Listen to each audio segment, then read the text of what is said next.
Ia mengenakan celemek dan memegang nampan di tangannya. Semua orang mengira ia hanyalah pelayan biasa, dan ketika ia melihat manajer menghancurkan wanita itu di depan semua orang, ia mengambil keputusan yang takkan dilupakan siapapun. Ada malam-malam di mana restoran Langit Emas bersinar begitu terang dari luar, sehingga apa yang terjadi di dalamnya tampak mustahil.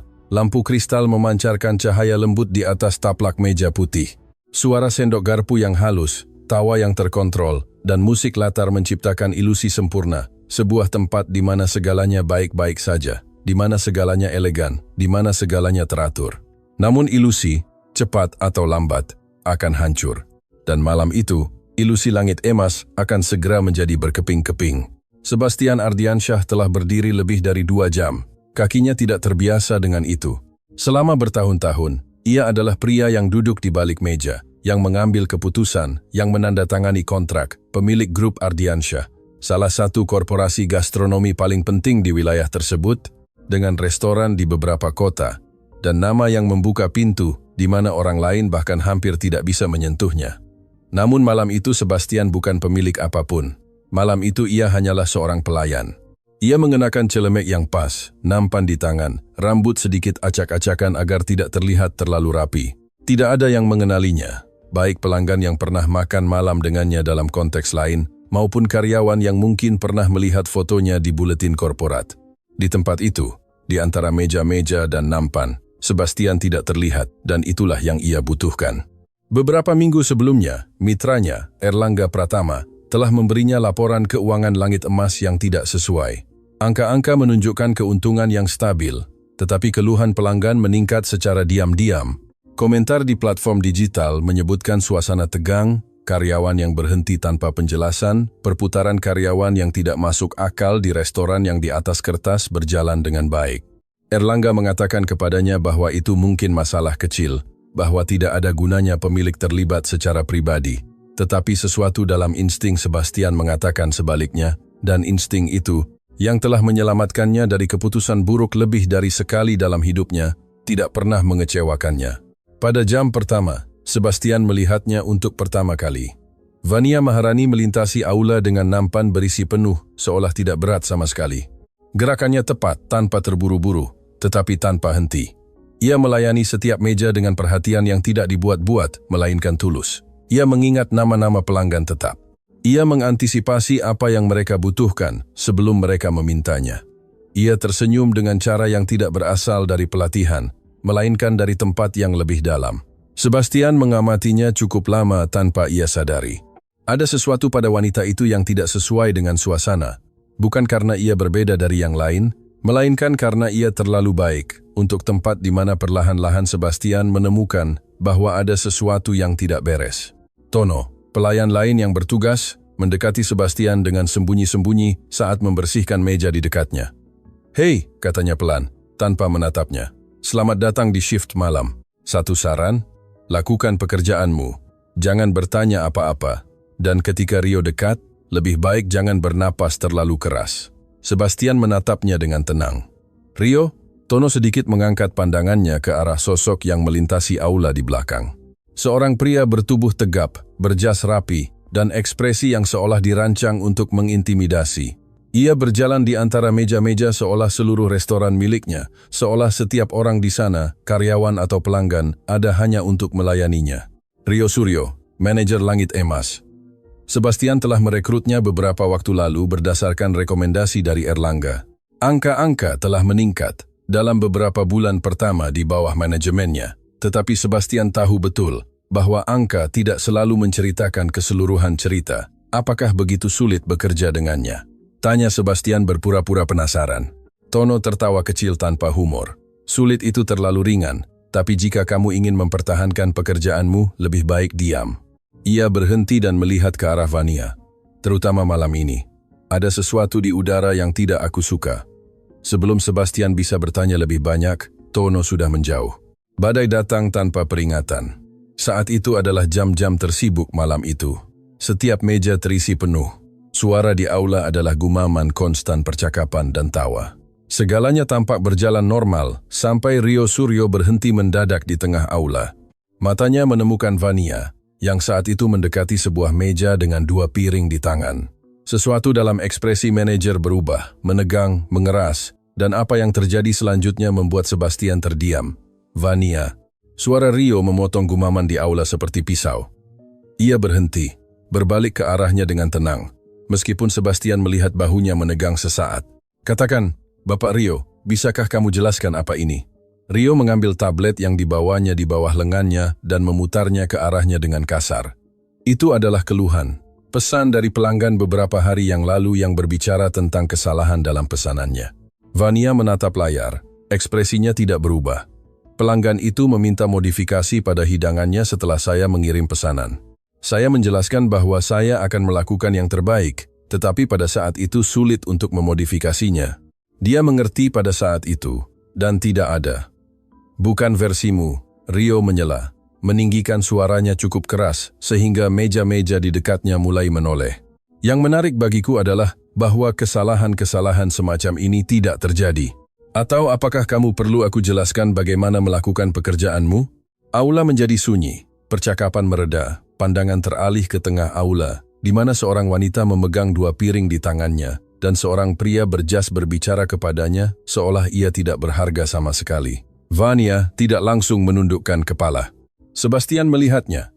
Ada 1 detik, hanya sesaat, di mana matanya tetap kokoh, di mana sesuatu dalam dirinya menolak, tetapi kemudian perlahan ia menundukkan pandangannya. "Anda benar, tidak akan terjadi lagi." Rio tidak puas dengan itu. "Kamu telah melakukan kesalahan kecil selama berminggu-minggu, Vania. Kecil ya, tapi konstan. Dan aku tidak bisa memiliki seseorang di timku yang tidak 100%. Kamu mengerti apa yang aku katakan?" "Ya, Bapak." "Kamu yakin? Karena menurutku akhir-akhir ini pikiranmu ada di tempat lain. Jika ada sesuatu dalam kehidupan pribadimu yang memengaruhimu, itu masalahmu, bukan masalahku. Di sini kita bekerja dengan profesionalisme." Itu jelaskan. Keheningan di aula mutlak. Pelanggan melihat dengan ketidaknyamanan orang yang tidak tahu apakah harus campur tangan atau mengabaikan. Beberapa menundukkan pandangan ke piring mereka, yang lain mengamati tanpa malu-malu. Seorang wanita tua di meja belakang mengangkat tangannya ke mulutnya, dan Vania, dengan kedua piring masih di tangan, dengan punggung tegak dan mata berkaca-kaca yang menolak meneteskan air mata di depan semua orang, menjawab dengan suara pelan. "Jelas." Rio menatapnya sedetik lagi, seolah memastikan bahwa pesan itu telah sampai. Kemudian ia merapikan dasinya, berbalik, dan berjalan menjauh ke kantornya seolah tidak terjadi apa-apa. Seolah ia baru saja memeriksa inventaris, bukan mempermalukan seseorang. Sebastian tidak bergerak, nampan masih di tangannya. Ia telah menyaksikan semuanya dari jarak beberapa meter. Dan dalam semua pengalaman bertahun-tahunnya, di semua restoran yang pernah ia buka, di semua keputusan yang pernah ia ambil, ia tidak pernah merasakan apa yang ia rasakan saat itu. Itu bukan hanya kemarahan, itu sesuatu yang lebih berat, lebih pribadi, karena Sebastian Ardiansyah mengenal keheningan itu. Keheningan orang yang bertahan karena tidak punya pilihan lain. Keheningan orang yang membutuhkan pekerjaan lebih dari harga dirinya sendiri. Pada saat itu ia mengenalnya karena suatu kali, dahulu kala, sebelum hidupnya mengambil arah yang berbeda, ia juga tidak terlihat oleh seseorang. Vania berjalan ke meja yang menunggu piringnya, meletakkannya dengan hati-hati, tersenyum kepada para tamu seolah tidak terjadi apa-apa, dan melanjutkan pekerjaannya. Sebastian mengikutinya dengan pandangan. Bagaimana ia melakukannya? Bagaimana seseorang bisa menahan itu dan terus berjalan seolah tanah tidak bergerak di bawah kakinya? Tono lewat di sampingnya saat itu, mengumpulkan gelas kosong. "Sudah kubilang," bisiknya tanpa berhenti. Dan yang terburuk, ini bukan hal baru. Sebastian menahannya perlahan di lengannya. "Sudah berapa lama ini terjadi?" Tono menatapnya. Ia ragu seperti orang yang tahu bahwa berbicara ada harganya, tetapi diam juga ada harganya. "Sejak Rio datang," katanya akhirnya, tetapi dengan Vania berbeda. Dengannya ada sesuatu yang pribadi, dan tidak ada yang tahu persis mengapa. Malam itu, ketika restoran tutup dan karyawan terakhir keluar melalui pintu belakang, Sebastian tetap di tempat parkir. Ia melihat Vania keluar sendirian, membawa tas kecil, dan berjalan dengan langkah cepat menuju halte transportasi umum. Tidak ada yang menunggunya. Tidak ada yang menyambutnya dengan pertanyaan tentang bagaimana harinya. Sebelum mencapai halte, ia mengeluarkan ponselnya dan menelepon. Sebastian berhasil mendengar dari kejauhan nada hangat Vania saat seseorang menjawab di ujung telepon. Ya, Ibu. Saya sudah pulang. Bagaimana perasaan Ibu? Sudah minum obat dari dokter? Jeda. Jangan menangis, Ibu. Saya baik-baik saja. Semuanya baik-baik saja. Tetapi suaranya, suara yang telah ia tahan selama berjam-jam bekerja, dipermalukan, dan berusaha, sedikit bergetar pada kata terakhir itu. Baik-baik saja, seolah mengatakannya keras-keras, bisa membuatnya menjadi kenyataan. Sebastian menyimpan ponselnya di sakunya, menatap restoran yang namanya tertulis di dokumen-dokumennya, tetapi yang jelas telah diubah oleh orang lain menjadi sesuatu yang tidak pernah ia izinkan. Ia mengeluarkan ponselnya dan mengetik pesan kepada Larasati, koordinator HRD-nya. Besok saya butuh berkas lengkap Rio Suryo dan juga Vania Maharani. Ini tidak bisa menunggu. Ia menyimpan ponselnya, menatap sekali lagi ke tempat Vania menghilang dalam gelapnya malam, dan mengambil keputusan pertama dari banyak keputusan yang akan mengubah segalanya. Apa yang Sebastian belum tahu adalah bahwa Rio Suryo tidak bertindak sendiri. Apa yang ia belum tahu adalah bahwa di balik setiap penghinaan, setiap tekanan, setiap kesalahan kecil yang dibesar-besarkan di depan umum, ada sebuah rencana. Sebuah rencana yang tidak ada hubungannya dengan disiplin kerja atau keunggulan layanan.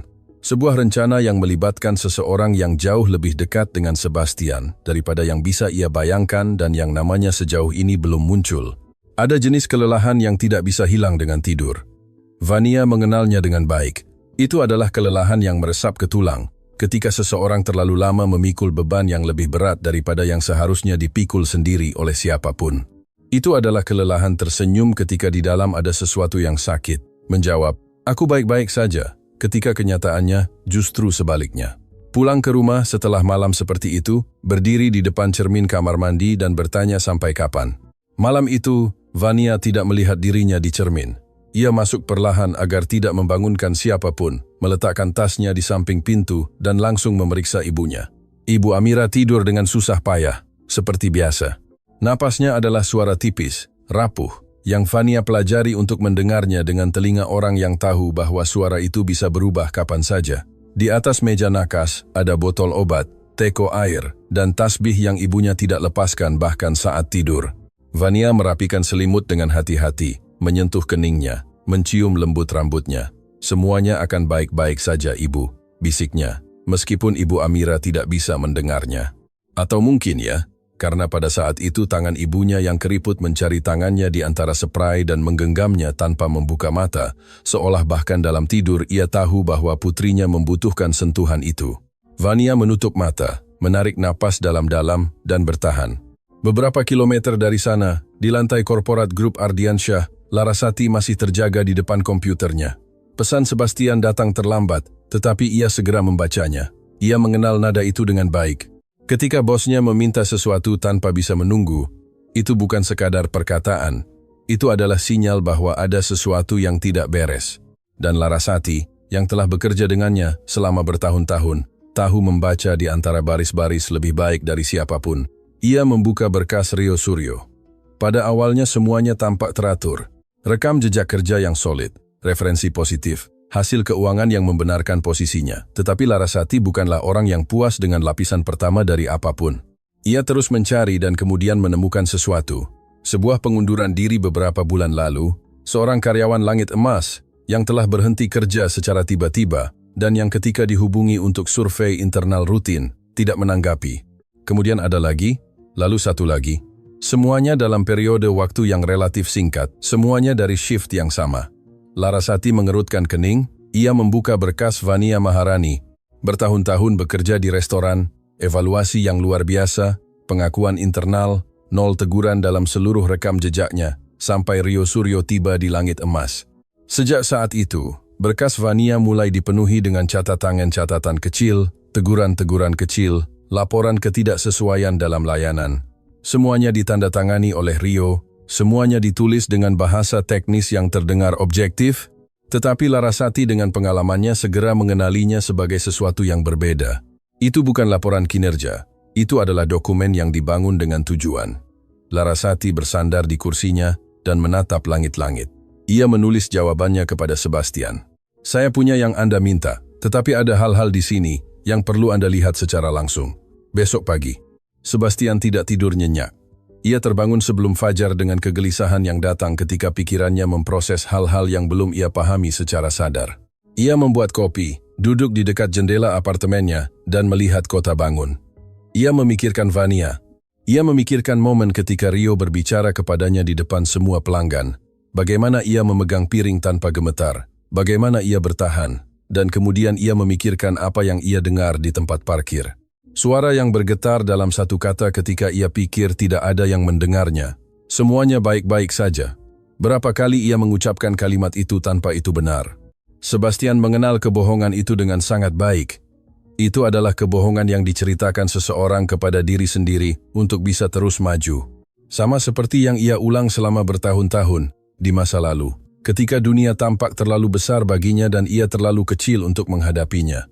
Ponselnya bergetar. Itu adalah pesan dari Erlangga Pratama. Semuanya baik-baik saja dengan kunjungan semalam? Semoga Anda sudah memastikan bahwa restoran berfungsi dengan sempurna. Kami ada pertemuan dengan investor minggu depan dan saya perlu Anda tenang. Sebastian membaca pesan itu 2 kali. Bagaimana Erlangga tahu ia mengunjungi restoran? Ia tidak memberitahu siapapun, bahkan Larasati. Ia datang sendiri, tanpa pemberitahuan, tanpa catatan. Ia menyimpan ponselnya tanpa menjawab dan meminum kopinya perlahan. Sesuatu dalam pesan itu membuat perutnya mual dengan cara yang tidak bisa ia abaikan. Pertemuan dengan Larasati singkat, tetapi cukup untuk mengubah bobot segalanya. Ia menunjukkan apa yang ia temukan, berkas-berkas, pengunduran diri, pola catatan terhadap Vania yang tidak sesuai dengan riwayat aslinya, dan kemudian ia menunjukkan sesuatu yang lain. Saya menemukan ini saat memeriksa catatan komunikasi internal, kata Larasati sambil memutar layar ke arah Sebastian. Pesan antara Rio Suryo dan nomor eksternal. Nomor tersebut terdaftar atas nama perusahaan yang tidak muncul di penyedia atau kontak resmi kami manapun. Sebastian menatap layar. Bisakah Anda mengidentifikasi perusahaan itu? Belum. Tapi ada lagi. Larasati menunjuk tanggal di layar.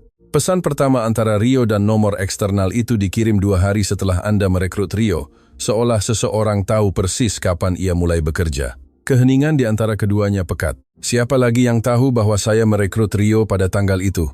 Tanya Sebastian. Meskipun jauh di lubuk hati ia sudah menduga jawabannya. Larasati menatapnya langsung. Sangat sedikit orang, hanya mereka yang berada di pertemuan saat keputusan itu diambil. Tidak perlu menyebutkan nama lagi. Sebastian bangkit, berjalan ke jendela dan melihat keluar tanpa benar-benar melihat apapun. Pikirannya ada di tempat lain, menghubungkan titik-titik, meninjau percakapan masa lalu, mengingat detail-detail yang pada saat itu tampak tidak penting. Larasati, katanya tanpa berbalik. Saya perlu Anda terus menyelidiki nomor itu dengan hati-hati, tanpa ada orang lain di perusahaan yang tahu apa yang Anda cari. Mengerti? Dan satu hal lagi, Vania Maharani. Saya perlu tahu apakah ada sesuatu dalam situasi pribadinya yang mungkin digunakan Rio untuk menekannya. Larasati mengerutkan kening. Anda pikir dia menekannya di luar pekerjaan? Saya belum tahu, tetapi apa yang saya lihat semalam bukan hanya seorang manajer yang memarahi seorang karyawan. Ada sesuatu yang lebih dari itu, sesuatu yang terlalu pribadi. Sore itu juga, Sebastian kembali ke Langit Emas. Kali ini bukan sebagai pelayan. Ia datang tanpa selemek, dengan pakaian sederhana, dan meminta meja seperti pelanggan biasa. Ia ingin mengamati dari sudut lain.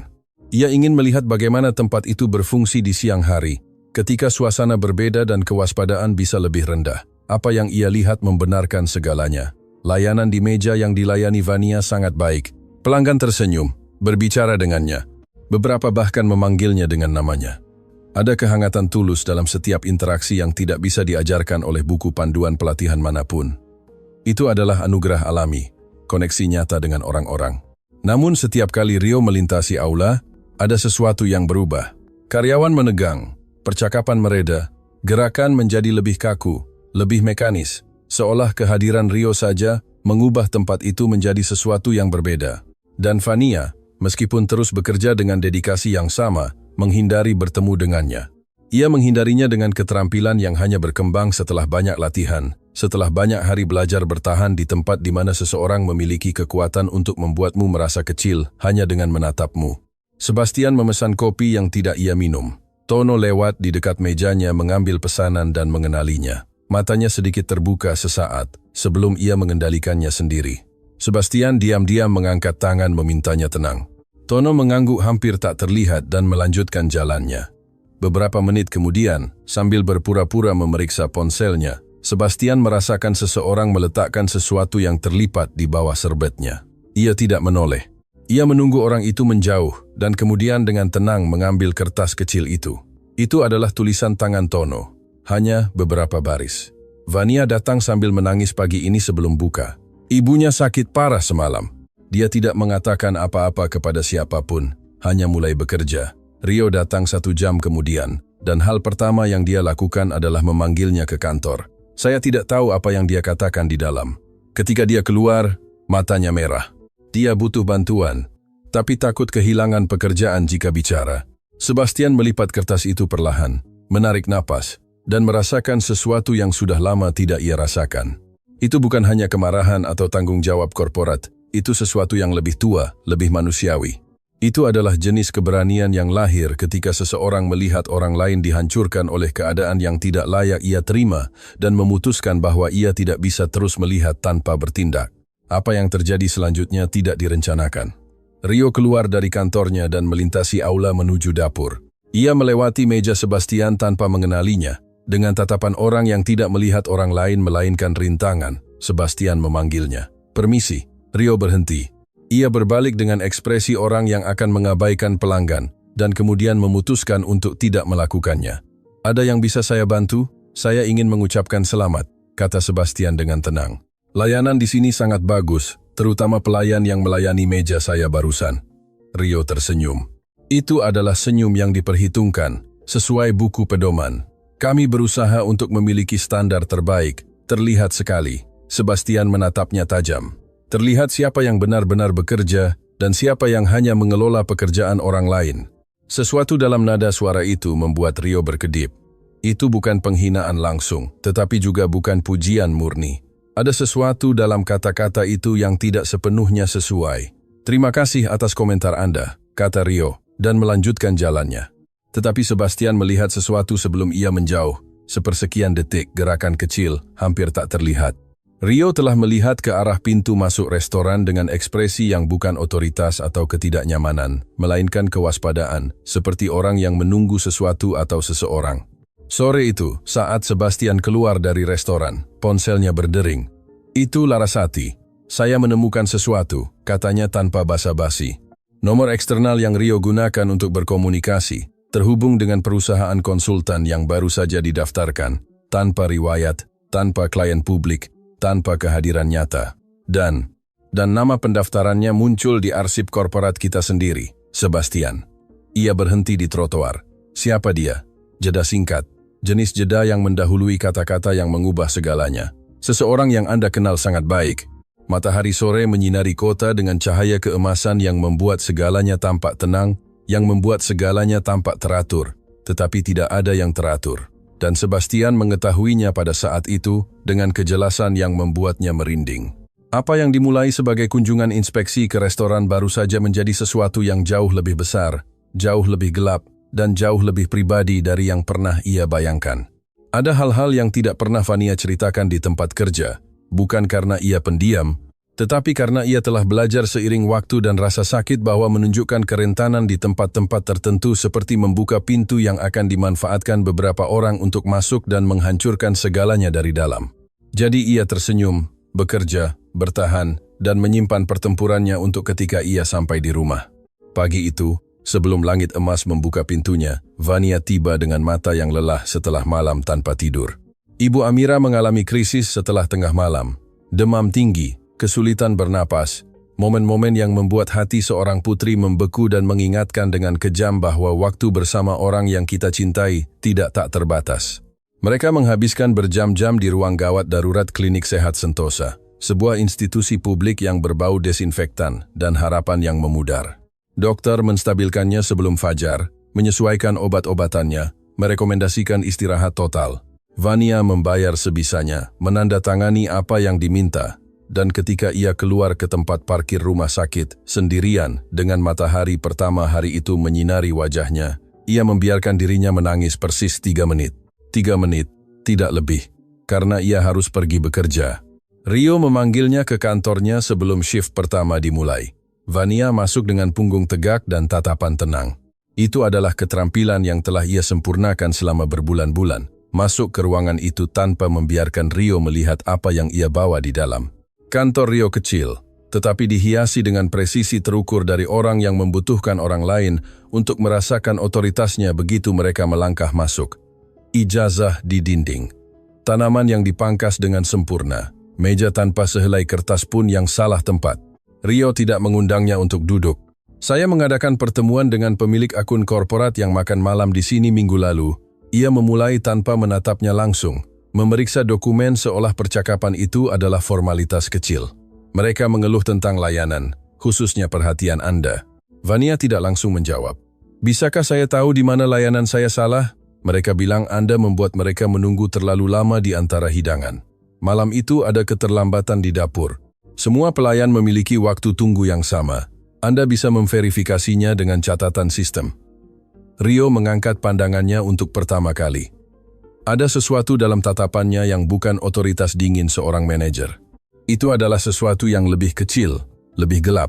Tatapan orang yang perlu memenangkan pertempuran yang jauh di lubuk hati ia tahu bukan miliknya. Apa yang saya verifikasi atau tidak verifikasi bukan urusan Anda, katanya dengan tenang.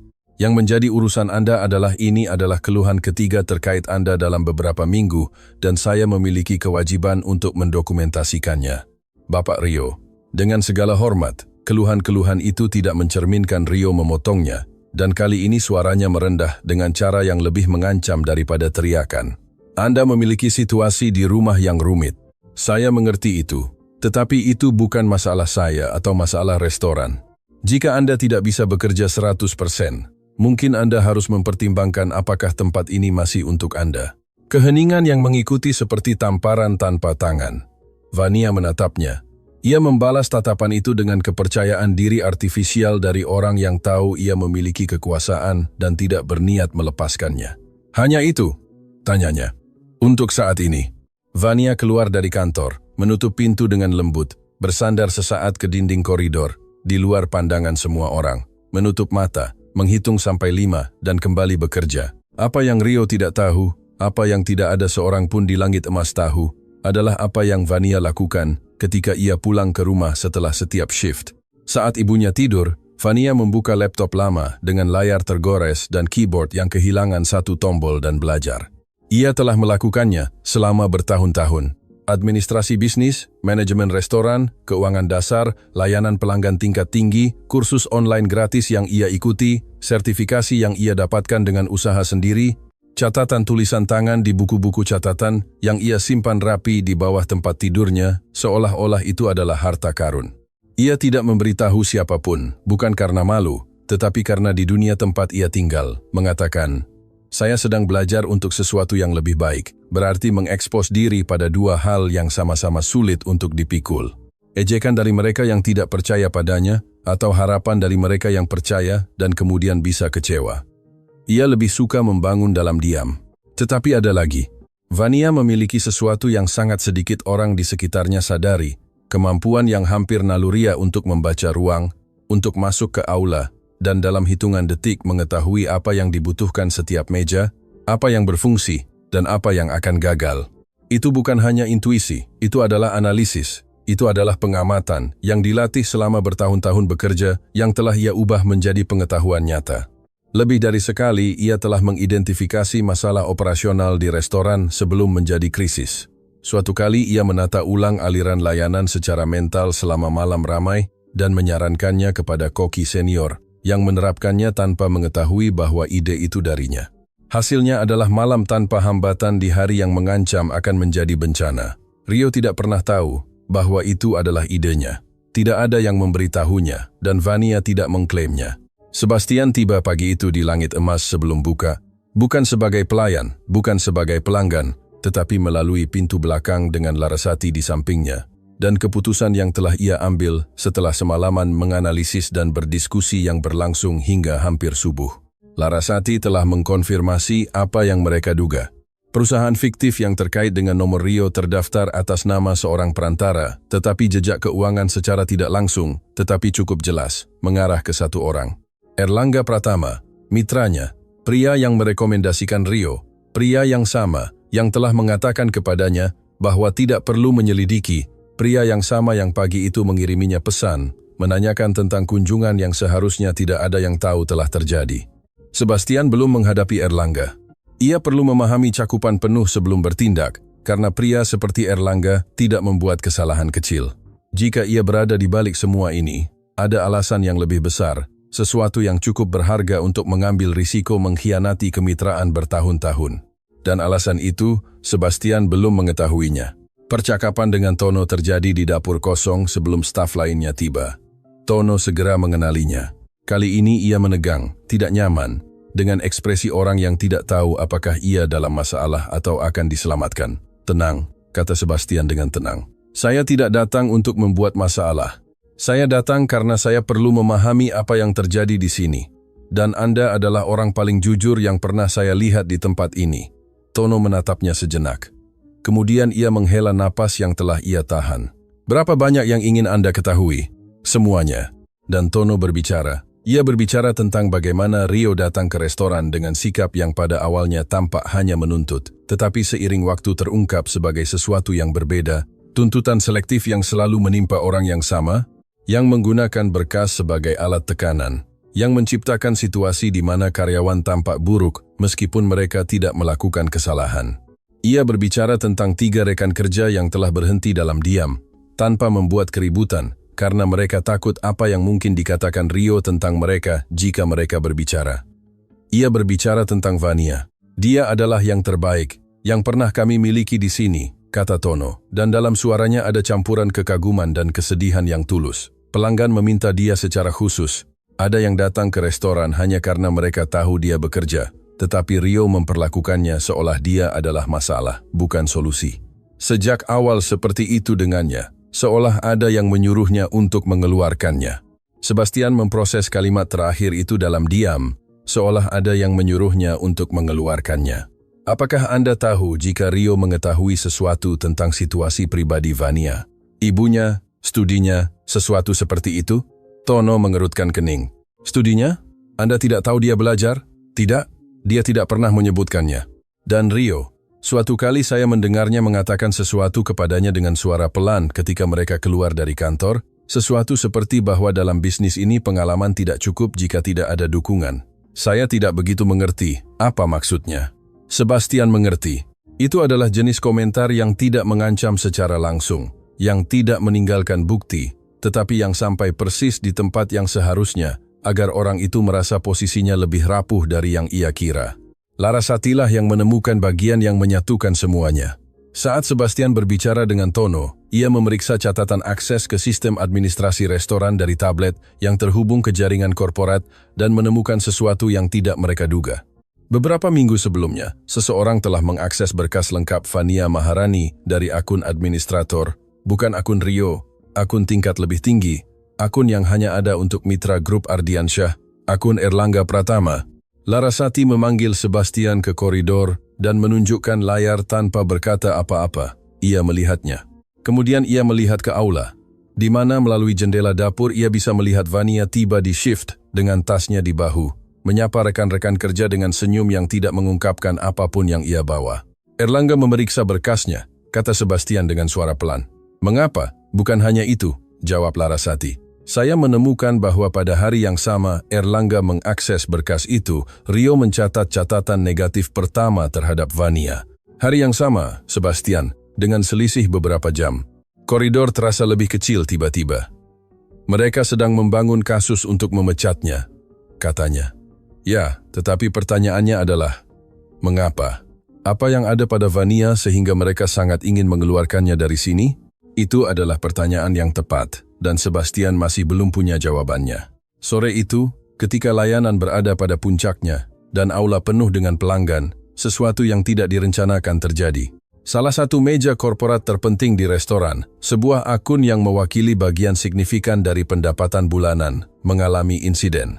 Penanggung jawab akun itu datang dengan marah, karena reservasinya telah dialokasikan ke meja lain karena kesalahan sistem. Ruang yang selalu ia tempati di dekat jendela sudah terisi, dan ia memiliki pertemuan bisnis dalam waktu tepat 20 menit. Rio tidak ada di aula. Tono membeku. Penanggung jawab akun meninggikan suaranya di pintu masuk dan pelanggan lain mulai menoleh. Vania lah yang mendekat dengan suara tenang dan keyakinan yang tidak berasal dari protokol, melainkan dari sesuatu yang lebih dalam. Ia berbicara dengan pria itu. Ia menjelaskan situasinya tanpa alasan yang tidak perlu. Ia mengusulkan solusi kreatif yang melibatkan penataan ulang 2 meja untuk menciptakan ruang pribadi yang lebih baik dari yang biasa ia gunakan. Ia melakukannya dalam waktu kurang dari 3 menit. Pria itu menatapnya. Ia ragu, lalu mengangguk. 10 menit kemudian, pertemuan pelanggan itu berlangsung di ruang baru. Pria itu telah memesan sebotol anggur untuk tamunya dan telah meninggalkan pesan di pintu masuk bahwa ia ingin berbicara dengan wanita yang menyelesaikan masalah itu sebelum ia pergi. Tono mengamati semuanya dari jauh dengan mata terbelalak. Sebastian, yang telah menyaksikan adegan itu dari sudut aula, merasakan sesuatu yang jelas mendarat di dadanya dengan kejernihan yang jarang ia alami. Vania bukan hanya seorang karyawan yang baik. Ia adalah persis jenis orang yang telah ia cari selama bertahun-tahun untuk posisi-posisi terpenting di korporasinya. Seseorang yang berpikir di bawah tekanan, yang menyelesaikan masalah tanpa drama, yang mengutamakan orang, bukan karena diajarkan, melainkan karena itulah dirinya, dan seseorang sedang berusaha mengeluarkannya dari sana. Apa yang Sebastian belum tahu adalah motif sebenarnya. Itu bukan hanya strategi kerja, bukan hanya penyalahgunaan kekuasaan oleh seorang manajer yang tidak aman. Ada sesuatu yang lebih, sesuatu yang melibatkan langit emas, dengan cara yang belum bisa ia lihat dengan jelas. Sesuatu yang Erlangga telah bangun secara diam-diam selama berbulan-bulan, dengan kesabaran dan dengan dinginnya, sikap yang hanya bisa berasal dari seseorang yang percaya bahwa ia tidak akan pernah ketahuan dan yang akan segera terungkap. Karena malam itu juga, Ibu Amira, dari tempat tidurnya di rumah, akan menemukan di antara barang-barang lamanya, sebuah dokumen yang telah ia simpan sejak lama, sebuah dokumen yang ia sendiri lupa bahwa ia memilikinya, dan yang mengubah segalanya. Ibu Amira tidak tidur nyenyak selama berminggu-minggu. Itu bukan hanya penyakitnya. Itu adalah kegelisahan yang melekat pada orang tua ketika mereka merasa ada sesuatu yang tertunda, sesuatu yang belum mereka katakan, sesuatu yang mereka simpan begitu lama sehingga hampir terlupakan, tetapi yang tiba-tiba muncul dalam mimpi, dengan urgensi yang tidak bisa diabaikan. Malam itu, saat Vania bekerja di restoran, Ibu Amira terbangun setelah tengah malam dengan keyakinan aneh yang tidak bisa ia jelaskan. Ia bangkit perlahan dengan hati-hati yang dituntut oleh tubuhnya, dan pergi ke lemari pakaian di kamar yang dulunya milik suaminya. Di dalamnya, di antara kotak-kotak barang lama yang tidak disentuh siapapun selama bertahun-tahun, ada kantong kain usang, diikat dengan simpul yang waktu telah mengencangkannya hingga hampir mustahil untuk dibuka. Ibu Amira membawanya ke tempat tidur dan membukanya dengan sabar.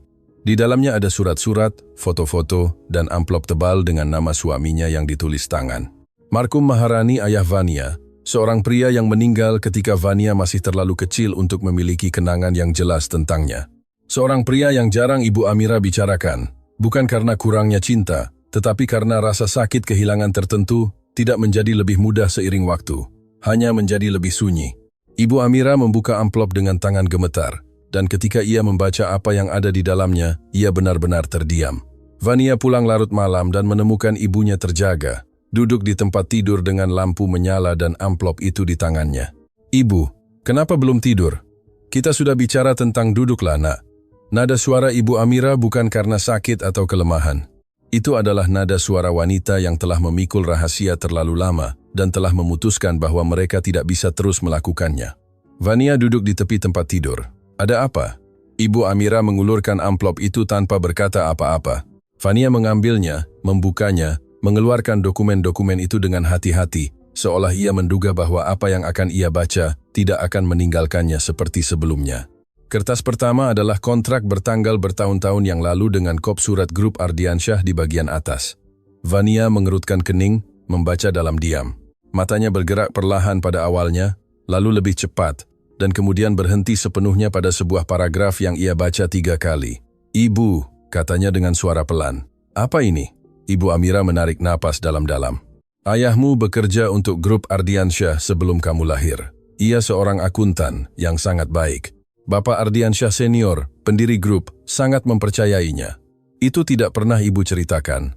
Ada banyak hal yang tidak ibu ceritakan karena ibu ingin melindungimu, Tetapi ibu tidak bisa lagi diam. Vania melihat kontrak itu lagi. Di sini tertulis bahwa ayah memiliki perjanjian partisipasi, bahwa sebagian dari keuntungan restoran asli adalah miliknya atas pekerjaannya dalam pendirian grup. Ya, Ibu. Ini berarti ketika Bapak Ardiansyah Senior meninggal, partisipasi itu harus dialihkan kepada ahli waris langsungnya, dan ayahmu tidak memiliki ahli waris laki-laki, hanya kamu. Ruangan terasa lebih kecil tiba-tiba. Tetapi ayah juga meninggal. Ya, dan ketika ia meninggal, ibu tidak tahu apa-apa tentang bisnis atau hukum. Tidak ada yang menjelaskan apapun kepada ibu. Tidak ada yang datang mengetuk pintu untuk memberitahu ibu bahwa perjanjian ini ada. Ibu menyimpan surat-suratnya karena itu miliknya, dan ibu tidak tega membuangnya, tetapi ibu tidak pernah membacanya. Ibu tidak pernah tahu apa yang tersimpan di dalamnya. Vania memegang dokumen itu dengan kedua tangan. Jari-jarinya sedikit gemetar. Apakah ini masih sah secara hukum? Ibu tidak tahu, Nak. Tetapi ada lagi di amplop itu. Vania mencari di dalamnya dan menemukan surat tulisan tangan. Tulisan tangan itu milik ayahnya. Ia mengetahuinya, bahkan sebelum membaca satu kata pun, karena Ibu Amira telah menunjukkan tulisan tangannya di surat-surat lain ketika ia masih kecil, dan tulisan tangan seperti itu tidak akan terlupakan. Jika suatu hari seseorang menemukan ini, biarlah karena ia membutuhkannya. Perjanjian ini nyata dan ditandatangani dengan hormat. Restoran yang saya bantu bangun membawa sebagian dari pekerjaan saya di setiap dindingnya. Saya tidak menuntutnya karena ambisi. Saya mendokumentasikannya demi keadilan. Vania selesai membaca dan terdiam selama beberapa waktu yang tidak diukur oleh siapapun. Kemudian, ia menatap ibunya. Menurut ibu, mengapa Rio ingin mengeluarkanku dari restoran?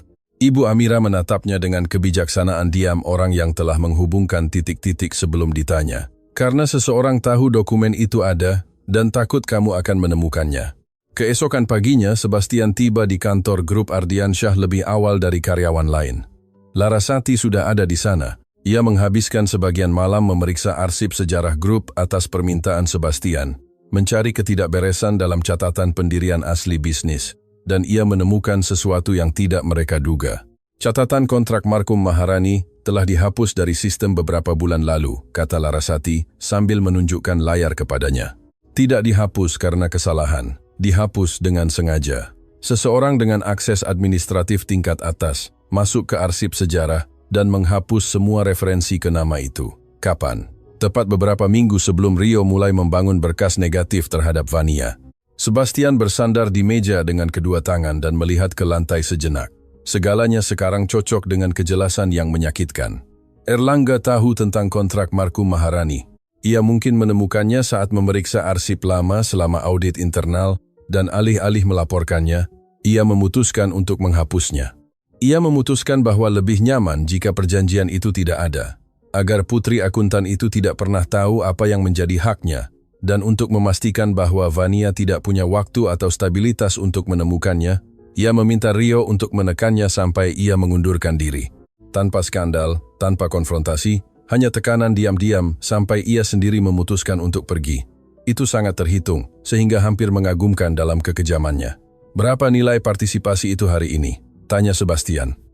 Larasati ragu sejenak, menghitung pertumbuhan grup sejak pendirian hingga hari ini. Itu jumlah yang signifikan, Sebastian, bukan jumlah kecil. Berapa? Larasati memutar layar ke arahnya. Sebastian melihat angkanya. Ekspresinya tidak berubah, tetapi sesuatu di balik matanya mengeras dengan cara yang Larasati kenali. Itu adalah tatapan yang ia tunjukkan ketika suatu keputusan telah diambil dan tidak ada jalan kembali. Konfrontasi dengan Erlangga terjadi sore itu juga. Bukan di kantor, bukan di ruang rapat formal. Sebastian memanggilnya ke kafe kecil dan rahasia beberapa blok dari kantor, tempat di mana tidak ada yang mengenal mereka dan di mana percakapan hilang di antara suara mesin kopi dan musik latar. Erlangga datang dengan kepercayaan dirinya yang biasa, jas sempurna, senyum terukur, postur seseorang yang tidak menduga bahwa tanah sudah bergerak di bawah kakinya. Sebastian, senang bertemu. Meskipun harus saya katakan lokasinya agak tidak biasa untuk... Duduklah, Erlangga. Sesuatu dalam nada suara itu menghentikannya. Erlangga duduk perlahan tanpa kehilangan ketenangannya, tetapi dengan sesuatu yang berbeda di matanya, kewaspadaan baru. Markum Maharani, kata Sebastian.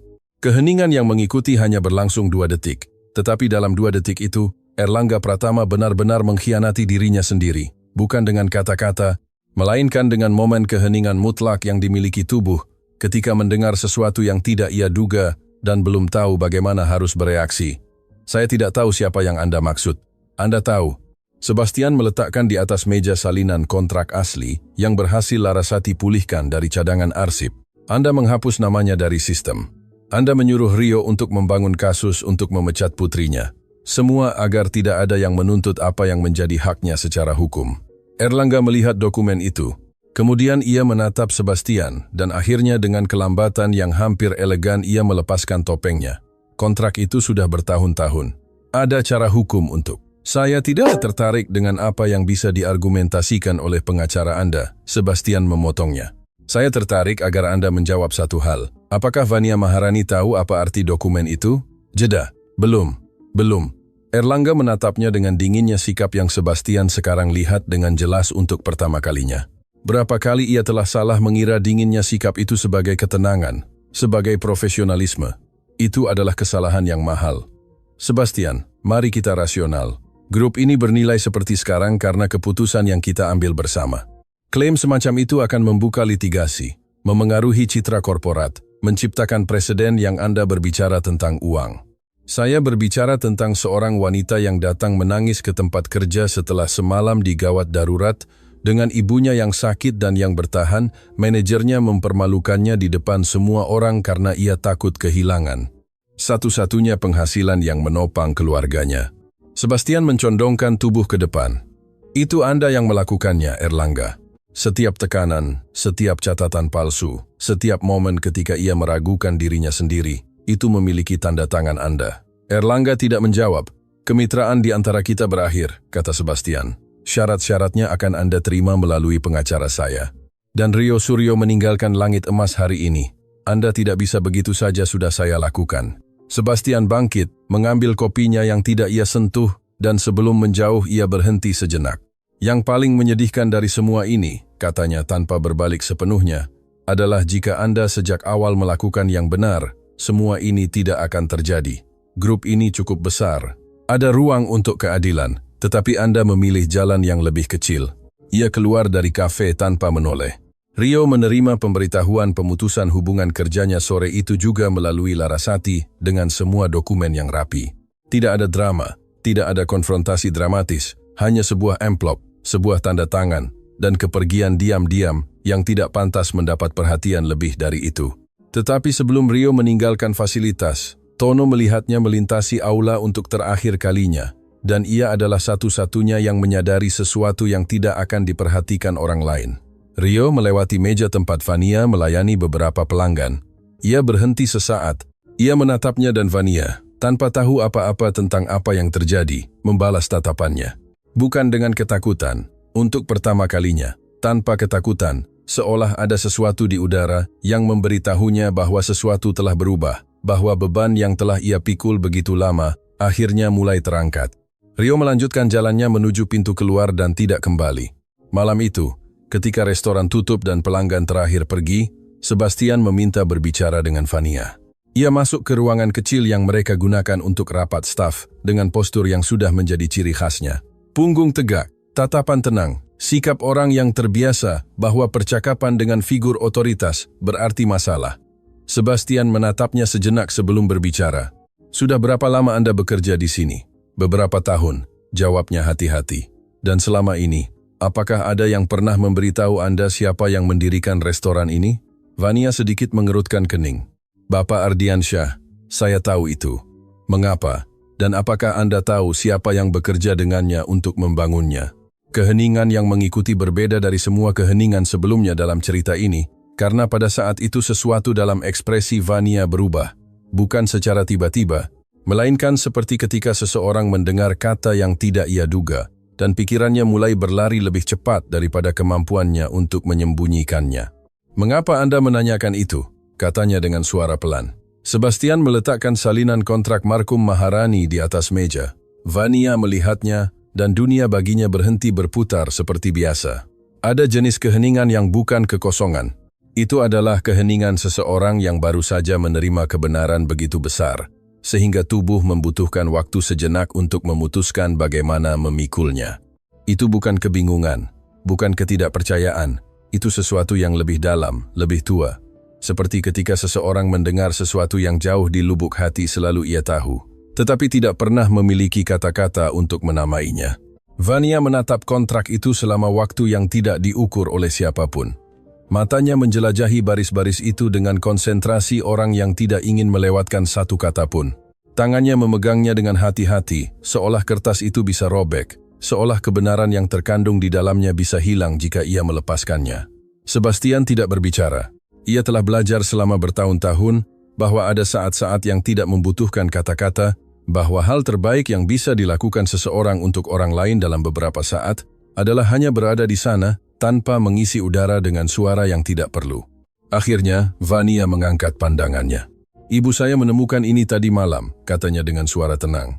"Di antara barang-barang ayah saya datang bekerja pagi ini tanpa tahu apa artinya. Saya tahu. Sudah berapa lama Anda tahu tentang kontrak ini?" "Beberapa jam lebih lama dari Anda." Vania memeriksanya sejenak. Itu adalah tatapan langsung, tanpa hiasan, jenis yang menembus niat orang dan mencari apa yang ada di baliknya. "Dan Rio, kepergiannya ada hubungannya dengan ini?" "Ada hubungannya dengan beberapa hal, tetapi ya, dengan ini juga." "Siapa lagi yang terlibat?" Sebastian ragu sesaat, bukan karena ia akan berbohong padanya, tetapi karena ada perbedaan antara memberinya informasi dan memberinya beban yang belum siap ia proses saat itu. "Itu akan saya jelaskan secara rinci, tetapi tidak malam ini. Malam ini saya ingin Anda pulang, bersama ibu Anda dan beristirahat. Besok dengan Larasati, kami akan menceritakan semuanya." Vania menatap kontrak itu sekali lagi. "Apakah perjanjian ini masih sah secara hukum?" "Itu sedang diperiksa oleh tim hukum saya saat ini. Tetapi yang bisa saya katakan adalah jika itu sah, itu akan dipenuhi sepenuhnya." "Saya tidak tertarik pada uang," kata Vania, dan ia mengatakannya dengan cara yang tidak terdengar seperti kebanggaan defensif, melainkan kebenaran sederhana. "Saya tertarik untuk mengetahui bahwa ayah saya adalah orang yang jujur yang membangun sesuatu yang nyata, bahwa ia tidak terlihat, bahwa pekerjaannya penting." Sebastian merasakan sesuatu bergerak di dalam dadanya. "Penting," katanya dengan keyakinan, "lebih dari yang Anda tahu." Perjalanan pulang malam itu berbeda bagi Vania. Bukan karena perjalanannya berubah, jalan-jalan yang sama, halte yang sama, bus yang sama yang berbau kota yang lelah. Tetapi ada sesuatu di dalam dirinya yang memproses dunia dengan cara yang berbeda. Ia memikirkan ayahnya, seorang pria yang hanya ia kenal melalui foto-foto dan cerita hati-hati dari Ibu Amira. Seorang pria yang bekerja dengan angka dan dengan kejujuran, yang telah membangun sesuatu dalam diam, tanpa menuntut pengakuan, percaya bahwa perjanjian kata-kata dan kertas memiliki nilai. Ia memikirkan berapa tahun ia telah bekerja di restoran itu, tanpa tahu bahwa entah bagaimana kehadirannya di sana bukan hanya kebetulan, seolah ada sesuatu yang tak terlihat telah membawanya tepat ke tempat di mana sejarahnya berakar. Ketika ia tiba di rumah, Ibu Amira sudah terjaga. Vania duduk di sampingnya di tempat tidur dan memeluknya lama tanpa berkata apa-apa. Ibunya membelai rambutnya seperti ketika ia masih kecil, dengan kelembutan yang tidak memudar seiring tahun. "Kamu baik-baik saja, Nak?" "Saya lebih baik dari kemarin," jawab Vania. "Dan besok saya akan lebih baik dari hari ini." Ibu Amira tersenyum dalam kegelapan. "Ayahmu akan sangat bangga padamu. Ia selalu begitu. Bahkan sebelum kamu lahir ia sudah mengatakan bahwa putrinya akan menggerakkan dunia." Vania menutup mata. "Ceritakan lagi tentang dia, Ibu. Malam ini saya ingin mendengar semua yang belum Ibu ceritakan." Dan Ibu Amira berbicara. Ia berbicara berjam-jam dengan suara lemahnya yang entah bagaimana menemukan kekuatan ketika berbicara tentang marhum. Ia menceritakan bagaimana mereka bertemu, bagaimana ia pulang dengan bau kopi karena menghabiskan sore hari penuh dalam rapat kerja, bagaimana ia bernyanyi di kamar mandi dan memasak di hari Minggu dan tertidur sambil membaca dengan kacamata masih terpasang. Itu adalah pertama kalinya Vania mendengar ibunya berbicara seperti itu tentang ayahnya, tanpa beban kehilangan, hanya dengan beban manis kenangan. Dan malam itu, untuk pertama kalinya dalam waktu yang lama, Vania tidur nyenyak. Pertemuan keesokan paginya terjadi di sebuah ruangan di grup Ardiansyah yang belum pernah Vania injak.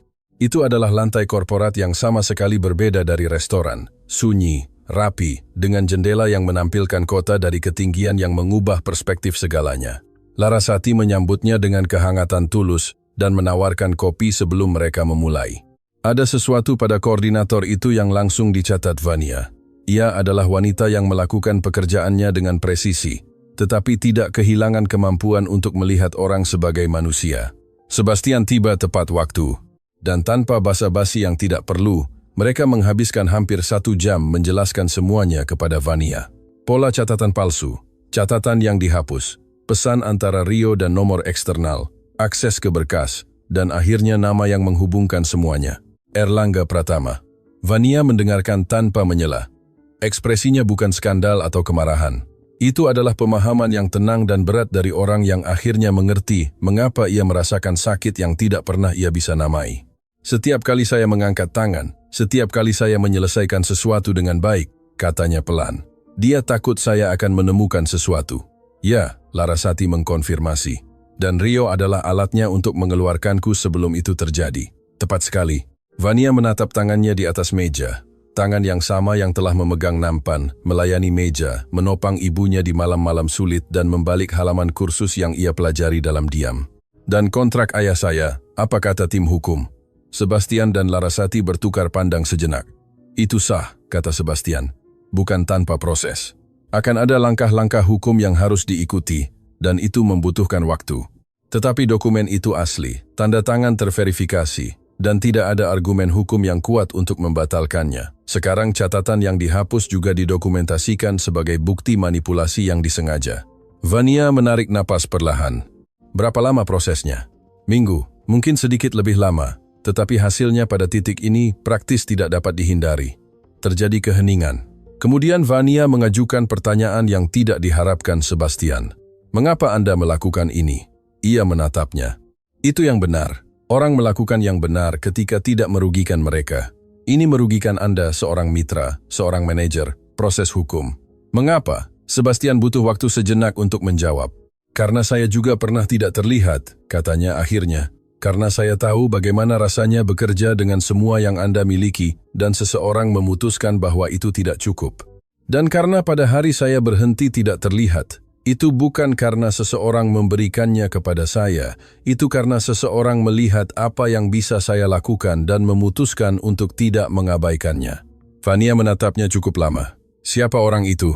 Ayah saya, pendiri grup. Ia berhenti sejenak. Orang yang sama yang menandatangani kontrak dengan ayah Anda. Udara di ruangan itu berubah suhu. Ibu Amira benar. Tidak ada yang kebetulan. Apa yang terjadi selanjutnya tidak ada dalam rencana. Larasati telah keluar dari ruangan sejenak untuk menerima telepon ketika Sebastian, hampir tanpa berpikir, bertanya kepada Vania sesuatu yang telah ia simpan selama berhari-hari. Mengapa Anda tidak pernah memberitahu siapapun bahwa Anda belajar? Vania menatapnya dengan keterkejutan tulus. Bagaimana Anda tahu itu? Tono tidak sengaja memberitahu saya. Ia sedikit tersenyum. Itu adalah senyum nyata pertama yang Sebastian lihat darinya. Bukan senyum profesional di aula, melainkan yang lebih kecil dan lebih tulus. Karena orang berubah ketika mereka tahu Anda menginginkan sesuatu yang lebih, katanya. Beberapa mendukung Anda, tetapi yang lain mulai melihat Anda berbeda, memperlakukan Anda seolah Anda tidak lagi termasuk di tempat Anda berada. Dan saya tidak bisa kehilangan apa yang saya miliki saat saya membangun apa yang saya inginkan dan apa yang Anda inginkan. Pertanyaan itu menggantung di udara. Vania tidak langsung menjawab. Ia menatap keluar jendela, ke kota yang terbentang di luar, dan ada sesuatu dalam ekspresinya yang sekaligus impian dan tekad.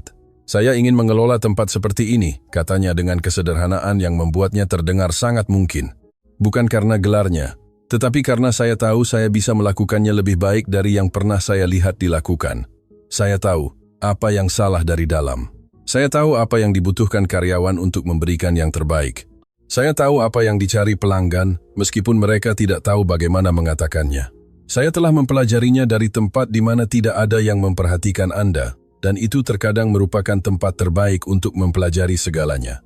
Sebastian mendengarkannya sampai akhir dan kemudian mengambil keputusan yang belum ia rencanakan. Ada posisi yang akan kosong di langit emas, katanya. Saya butuh seseorang yang mengenal tempat itu dari dalam, yang memahami orang, yang tidak mengelola dengan ketakutan, melainkan dengan kearifan. Vania menatapnya. Anda menawarkan saya posisi manajer. Saya mengatakan kepada Anda bahwa posisi itu ada dan bahwa Anda adalah orang yang paling memenuhi syarat yang saya kenal untuk menempatinya. Keputusan ada di tangan Anda. Keheningan yang mengikuti berlangsung beberapa detik. Itu bukan keheningan seseorang yang ragu. Itu adalah keheningan seseorang yang perlu merasakan realitas suatu momen sebelum menjawab, yang ingin memastikan bahwa apa yang ia alami adalah kebenaran, dan bukan salah satu mimpi yang hancur saat seseorang mencoba mempertahankannya. Akhirnya Vania membuka mulut untuk menjawab, tetapi pada saat itu ponsel Larasati berdering dari koridor dengan urgensi yang menginterupsi keduanya. Larasati membuka pintu dengan ekspresi tegang. "Sebastian, saya butuh Anda datang sekarang." "Ada apa?" "Erlangga pagi ini mengajukan gugatan pencegahan di pengadilan niaga," kata Larasati. Ia berargumen bahwa kontrak Markum Maharani telah dilunasi selama hidup melalui perjanjian pribadi dan ia memiliki dokumen yang menurutnya membuktikannya. Bobot kata-kata itu jatuh di ruangan seperti batu. "Perjanjian pribadi," ulang Sebastian. "Dokumen itu tidak ada." Dia bilang ada dan ada tanda tangannya. Sebastian terdiam sejenak. "Tanda tangan siapa?" Larasati menatapnya langsung. "Ayahanda, keheningan kali ini berbeda dari semua yang sebelumnya. Karena jika dokumen itu nyata, segalanya berubah. Dan jika itu palsu, seseorang telah melangkah jauh lebih jauh dari yang siapapun bayangkan." Vania mengamati Sebastian dari kursinya. Ia melihat bagaimana sesuatu dalam dirinya menegang dan kemudian terkontrol dengan disiplin orang yang telah belajar untuk tidak membiarkan pukulan terlihat di wajah. Tetapi ia melihatnya, dan pada saat itu, tanpa ada yang memintanya, ia mengambil keputusannya sendiri. Jika seseorang memalsukan dokumen untuk mengambil apa yang menjadi hak keluarganya, ia tidak akan duduk menunggu orang lain memperjuangkan pertempuran itu untuknya, karena ayahnya telah membangun sesuatu dengan tangannya dan dengan kejujurannya, dan ia adalah putrinya. Apa yang tidak diketahui ketiganya adalah bahwa gugatan Erlangga memiliki kesalahan kecil, hampir tidak terlihat, jenis yang hanya dapat dideteksi oleh seseorang dengan pengetahuan khusus. Dan orang itu, anehnya, sudah ada di ruangan itu. Ada dokumen yang berbohong dengan elegan. Erlangga Pratama mengetahuinya dengan baik. Ia telah bertahun-tahun berkecimpung di dunia bisnis, di mana perjanjian tertentu dibangun bukan di atas kebenaran, melainkan di atas penampilannya, di atas kertas yang terlihat benar pada pandangan pertama, di atas tanda tangan yang tidak ada yang memverifikasi karena tidak ada yang mengira itu palsu. Itu adalah seni dengan caranya sendiri, seni yang gelap, tetapi seni pada akhirnya. Apa yang tidak Erlangga perhitungkan adalah bahwa di ruangan itu, duduk di depan dokumen yang konon menghancurkan semua yang menjadi milik keluarganya, ada seorang wanita yang telah menghabiskan bertahun-tahun belajar membaca persis jenis hal seperti itu. Bukan kebetulan, melainkan karena ketika seseorang belajar dalam diam, ia belajar melihat apa yang tidak dilihat orang lain. Larasati meletakkan salinan gugatan itu di atas meja. Itu adalah dokumen panjang yang disusun dengan bahasa teknis yang digunakan pengacara ketika mereka ingin sesuatu tampak tak terbantahkan. Klausul yang terikat, referensi silang, istilah yang bagi kebanyakan orang akan menjadi labirin tanpa jalan keluar. Sebastian membacanya sambil berdiri dengan konsentrasi tegang, mencari kesalahan yang ia tahu pasti ada di sana, tetapi belum ia temukan. Larasati membacanya secara paralel dari tabletnya. Vania duduk di sisi lain meja, mengambil salinannya dengan tenang. Tidak ada yang berbicara selama beberapa menit. Sebastianlah yang pertama kali memecah keheningan. Dokumen itu menyatakan bahwa ayah saya menandatangani perjanjian pribadi dengan Markum Maharani untuk melunasi partisipasi melalui pembayaran tunggal. Tetapi saya tidak pernah menemukan catatan pembayaran itu dalam audit grup manapun. Tidak pernah. Erlangga bisa berargumen bahwa itu adalah perjanjian eksternal di luar pembukuan grup, kata Larasati. Sulit untuk membantahnya tanpa bukti sebaliknya. Ada sesuatu yang tidak beres, kata Vania pelan, tanpa mengangkat pandangannya dari dokumen. Keduanya menatapnya. Ia terus membaca. Matanya bergerak dengan presisi metodis yang Sebastian mulai kenali. Itu bukan pembacaan orang yang mencari secara membabi buta. Itu adalah pembacaan orang yang tahu persis jenis kesalahan apa yang ia cari. "Apa yang Anda temukan?" tanya Sebastian. "Ini." Vania menunjuk sebuah paragraf di halaman ketiga. Dokumen itu menyebutkan bahwa perjanjian pribadi ditandatangani di kantor pusat grup Ardiansyah dan mencantumkan referensi lokasi spesifik. Dan kantor pusat grup Ardiansyah pindah ke lokasi saat ini beberapa waktu setelah tanggal yang tertera dalam perjanjian yang diduga ini, kata Vania sambil mengangkat pandangannya. Saya tahu itu karena dalam salah satu kursus administrasi yang saya ambil, ada modul tentang sejarah bisnis regional. Grup Ardiansyah muncul sebagai studi kasus. Alamat aslinya berbeda dan referensi ini sesuai dengan alamat saat ini, bukan yang ada ketika dokumen ini diduga ditandatangani. Keheningan yang mengikuti mutlak. Larasati segera membuka komputernya, mencari catatan sejarah dengan jari-jari yang bergerak lebih cepat dari biasanya. Sebastian menatap Vania dengan ekspresi yang bercampur antara kekaguman dan sesuatu yang sangat mirip dengan kebanggaan. Saya menemukan catatannya, kata Larasati, dan memutar layarnya. Kantor pusat berada di alamat lain selama tahun-tahun pertama grup. Perpindahan itu terjadi kemudian. Alamat yang tertera dalam dokumen Erlangga tidak ada sebagai kantor pusat grup pada tanggal yang ia klaim. Itu pemalsuan, kata Sebastian. Itu kesalahan yang dilakukan seorang pemalsu karena ia menggunakan informasi saat ini untuk membangun dokumen masa lalu. Larasati mengkonfirmasi. Seseorang yang mengenal grup dari dalam, tetapi tidak memverifikasi detail sejarah spesifik itu. Karena tidak ada yang mengira seseorang akan menemukannya, kata Vania. Tidak ada seorang pun di ruangan itu yang mengatakannya dengan lantang. Tetapi ketiganya memikirkan hal yang sama pada saat yang bersamaan. Jika Vania tidak belajar, jika ia tidak menghabiskan malam di depan laptop lama belajar dalam diam, apa yang orang lain memiliki hak istimewa untuk belajar di kelas. Jika ia tidak mengubah setiap jam usaha diam-diam menjadi pengetahuan nyata, kesalahan itu akan luput dari perhatian dan Erlangga akan menang. Telepon ke pengacara grup Ardiansyah berlangsung lebih singkat dari yang diperkirakan. Setelah Larasati mengirimkan bukti komparatif kepada mereka, jawabannya cepat dan langsung. Dokumen Erlangga dapat digugat dengan kemungkinan keberhasilan yang tinggi.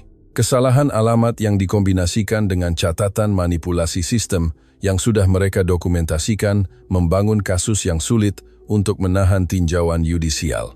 Erlangga Pratama, pria yang telah menghabiskan berbulan-bulan membangun perangkap dengan presisi bedah, telah jatuh ke dalamnya karena detail yang ia anggap terlalu kecil untuk menjadi penting. Terkadang keadilan bekerja seperti itu, bukan dengan pukulan dramatis, melainkan dengan retakan kecil di tempat yang salah. Sebastian keluar dari ruangan sejenak untuk menelepon tim hukumnya secara pribadi. Vania tetap bersama Larasati, yang terus mendokumentasikan semuanya dengan efisiensi yang menjadi ciri khasnya. Tetapi pada saat jeda, Larasati menutup laptopnya dan menatapnya langsung. Bisakah saya mengatakan sesuatu yang tidak ada hubungannya dengan pekerjaan? Vania mengangguk. Saya telah bekerja dengan Sebastian selama bertahun-tahun, kata Larasati. Saya telah melihatnya membuat keputusan sulit, menutup kesepakatan yang mustahil, menghadapi hal-hal yang akan menghancurkan orang lain. Tetapi cara ia berbicara tentang Anda dalam beberapa jam terakhir, saya belum pernah melihatnya seperti itu sebelumnya. Apa maksud Anda? Maksud saya adalah, pria itu tidak menawarkan posisi manajerial karena kasihan atau utang moral.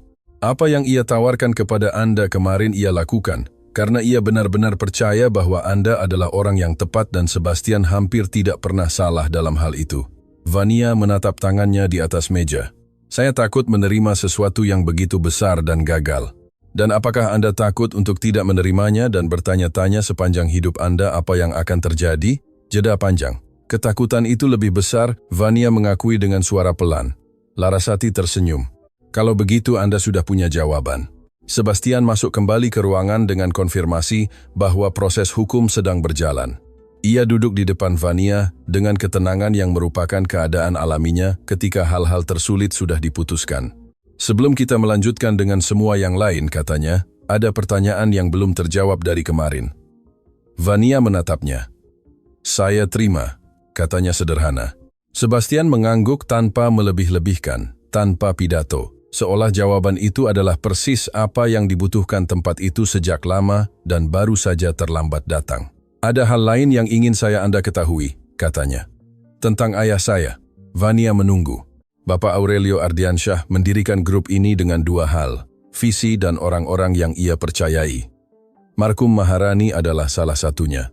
Ia bukan hanya akuntannya, ia adalah seseorang yang percaya pada hal yang sama seperti ia, bahwa pekerjaan jujur membangun sesuatu yang bertahan lama. Sebastian berhenti sejenak. Ayah saya pernah bercerita tentang dia, hanya sekali, ketika saya masih muda dan belum begitu mengerti bisnis. Ia mengatakan kepada saya, bahwa grup ini tidak akan ada tanpa orang-orang tertentu yang namanya tidak pernah ada di papan nama manapun, bahwa utang kepada mereka nyata meskipun tidak ada yang melihatnya. Saya tidak pernah tahu persis siapa yang ia maksud. Sekarang saya tahu, Vania merasakan sesuatu mengendap di dadanya. Itu bukan kelegaan persisnya, itu lebih mirip perasaan bahwa sebuah cerita yang telah tidak lengkap terlalu lama akhirnya menemukan potongan-potongan terakhirnya. "Bisakah saya meminta sesuatu?" katanya. "Apapun yang Anda butuhkan. Saya ingin menjadi orang yang menceritakan ini kepada ibu saya. Semuanya dengan waktu, dengan tenang. Saya ingin ia mengerti bahwa apa yang ayah saya bangun tidak hilang, bahwa itu masih ada di sini, bahwa saya ada di sini." Suara Vania tidak bergetar, tetapi hampir. Sebastian hanya mengangguk. Sore itu Vania pulang lebih awal dari biasanya. Ibu Amira sedang menjahit di ruang tamu dengan kesabaran tak terbatas yang ia miliki untuk hal-hal yang ia lakukan dengan tangannya. Melihat putrinya masuk, ia mengangkat pandangannya dengan ekspresi radar ibu yang mendeteksi ketika sesuatu yang penting telah terjadi. "Duduklah ibu, saya harus menceritakan sesuatu." Ibu Amira meletakkan jahitannya. Vania menceritakan semuanya dari awal, tanpa melewatkan apapun. Ia berbicara tentang Rio dan Erlangga dan rencana untuk mengeluarkannya dari restoran. Ia berbicara tentang kontrak ayahnya dan bagaimana itu telah dihapus dari sistem. Ia berbicara tentang Sebastian dan Larasati dan kesalahan dalam dokumen palsu yang ia sendiri deteksi, dan ia berbicara tentang tawaran itu. Ibu Amira mendengarkan semuanya tanpa menyela. Tangannya yang sebelumnya diam di pangkuannya mulai sedikit gemetar ketika Vania sampai pada bagian kontrak. Dan ketika ia menyebutkan surat tulisan tangan marhum, sebutir air mata mengalir di pipinya tanpa ia sedikit pun berusaha menahannya. "Ayahmu selalu tahu bahwa perjanjian itu adil," kata Ibu Amira dengan suara bergetar. Ia tidak pernah berbicara untuk menuntutnya, ia tidak pernah ambisius, tetapi ia juga bukan orang yang membiarkan apa yang menjadi miliknya diambil. "Saya kira itulah mengapa ia menulisnya, bukan untuk memperjuangkannya, tetapi agar ada catatan bahwa itu ada. Dan itu ada, Ibu, dan sekarang semua orang tahu." Ibu Amira mengulurkan tangannya dan menggenggam tangan putrinya. "Dan manajemen, kamu menerimanya?" "Ya." Mata Ibu Amira penuh, bukan dengan kesedihan, melainkan dengan kebanggaan yang tidak muat di dada dan perlu keluar entah dari mana. "Oh, marhum," bisiknya seolah berbicara kepada seseorang yang tidak ada di ruangan itu, tetapi entah bagaimana bisa mendengar. "Marhum, lihatlah putri kita." Vania mencondongkan tubuh ke depan dan memeluk ibunya dengan kekuatan orang yang tahu bahwa waktu itu rapuh dan pelukan diperlukan sekarang, bukan nanti. Dan Ibu Amira, yang telah memikul beban keheningan selama bertahun-tahun, yang telah menjahit pakaian orang lain untuk membantu putrinya, yang telah minum obat dengan air dan iman karena tidak selalu ada yang lebih, membiarkan, untuk pertama kalinya dalam waktu yang lama, melepaskan semua beban itu di antara lengan orang yang ia pikul. Keesokan harinya, di langit emas, sesuatu telah berubah, bukan tempatnya secara fisik. Itu adalah meja yang sama, lampu yang sama, bau kopi yang baru diseduh yang menyambut siapapun yang masuk. Tetapi udaranya berbeda, lebih ringan, seperti ketika badai panjang akhirnya berakhir, dan seseorang mengingat bagaimana rasanya bernapas tanpa ketegangan. Tono tiba di shift pagi dan menemukan Vania sudah di dalam, tetapi tidak di posisi biasanya. Ia berada di kantor yang dulunya milik Rio, dengan pintu terbuka meninjau beberapa dokumen di atas meja dengan konsentrasi yang sudah ia kenal. Ia berhenti di ambang pintu. Vania mengangkat pandangannya dan melihatnya. "Masuk, Tono." Ia masuk perlahan, melihat ke dalam ruangan, seolah perlu memastikan dengan matanya sendiri apa yang ia lihat. "Anda manajer baru?" "Ya." Tono membuka mulutnya, menutupnya, dan kemudian melakukan sesuatu yang tidak mereka duga. Matanya berkaca-kaca. Ia menahannya dengan cepat, dengan kecanggungan mulia dari pria yang tidak terbiasa terkejut oleh emosinya sendiri.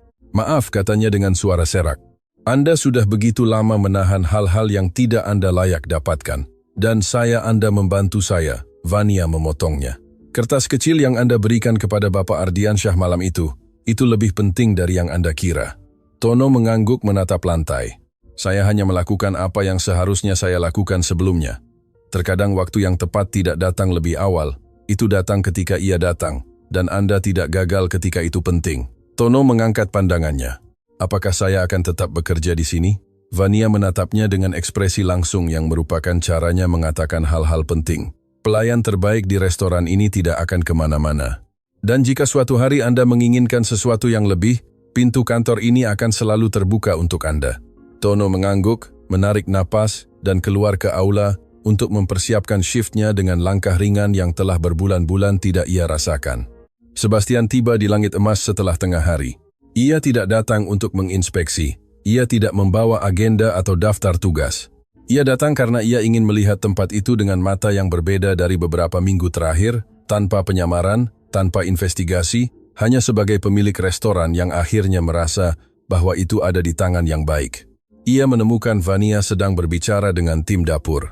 Ia sedang menjelaskan penyesuaian aliran layanan selama jam sibuk, persis jenis reorganisasi yang beberapa minggu sebelumnya telah menyelesaikan krisis akun korporat. Tim mendengarkannya bukan dengan kekakuan orang yang mematuhi karena takut, melainkan dengan perhatian orang yang mendengarkan, karena apa yang dikatakan masuk akal.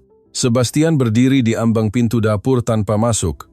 Ia mengamati dan memikirkan ayahnya, Bapak Aurelio Ardiansyah, pria yang telah membangun sesuatu yang bertahan puluhan tahun, karena ia tahu bagaimana mengelilingi dirinya dengan orang-orang yang percaya pada hal yang sama seperti ia. Semua yang telah diajarkan pria itu kepadanya tentang nilai sebenarnya dari sebuah bisnis, bahwa itu bukan pada angka, bukan pada kontrak, bukan pada bangunan. Itu ada pada orang-orang. Itu selalu ada pada orang-orang. Vania mengakhiri pertemuan dan berjalan ke arahnya ketika ia melihatnya. Sejak kapan Anda di sana? Cukup lama, katanya. Ia menatapnya dengan campuran keseriusan dan kehangatan, yang merupakan caranya berada di dunia. Ada sesuatu yang ingin saya tanyakan kepada Anda. Silakan. Pada hari Anda datang menyamar sebagai pelayan, malam pertama itu, apa yang akan terjadi jika Rio tidak mempermalukan saya di depan semua orang? Jika malam itu adalah malam yang normal? Sebastian memikirkan jawabannya dengan jujur. Kemungkinan besar saya akan tetap mendeteksi ketidakberesan. Saya akan menyelidiki. Saya akan menemukan Erlangga. Saya akan menyelesaikan masalah kontrak. Tetapi mungkin akan lebih lama. Mungkin saya akan melihat angka sebelum orang. Vania memproses itu sejenak. Jadi Rio, tanpa sengaja, mempercepat kejatuhannya sendiri. Dan tanpa sengaja, kata Sebastian, ia mempercepat kedatangan semua yang Anda layak dapatkan. Apa yang keduanya belum tahu adalah bahwa Erlangga Pratama belum selesai, bahwa sore itu juga, dari suatu tempat yang pengacaranya menolak untuk ungkapkan, ia telah memulai gerakan yang bukan hukum atau keuangan. Itu pribadi. Dan langsung mengarah ke satu-satunya hal yang tidak bisa Vania lindungi dengan dokumen, atau dengan pengetahuan, atau dengan kecerdasan. Itu mengarah ke Ibu Amira, karena Erlangga telah menemukan sesuatu tentang klinik sehat Sentosa, tempat ia menerima perawatan. Sesuatu yang memberinya pengungkit yang tidak bisa diblokir oleh pengadilan manapun dengan perintah pengadilan, dan ia bersedia menggunakannya. Ada orang-orang yang ketika mereka kalah karena aturan, mereka memutuskan bahwa aturan tidak lagi berlaku untuk mereka. Erlangga Pratama adalah salah satu dari orang-orang itu. Ia telah kalah dalam pertempuran hukum. Ia mengetahuinya. Pengacaranya sendiri telah memberitahunya dengan dinginnya profesionalitas, orang yang menyampaikan kabar buruk tanpa kemewahan belas kasihan. Dokumen itu dapat digugat. Catatan yang dihapus telah didokumentasikan. Kasus Vania Maharani kuat, didukung, dan praktis tidak dapat diubah. Erlangga mendengarkan semua itu dalam diam. Dan ketika para pengacara selesai, ia mengajukan satu pertanyaan. Klinik mana yang merawat ibu wanita itu?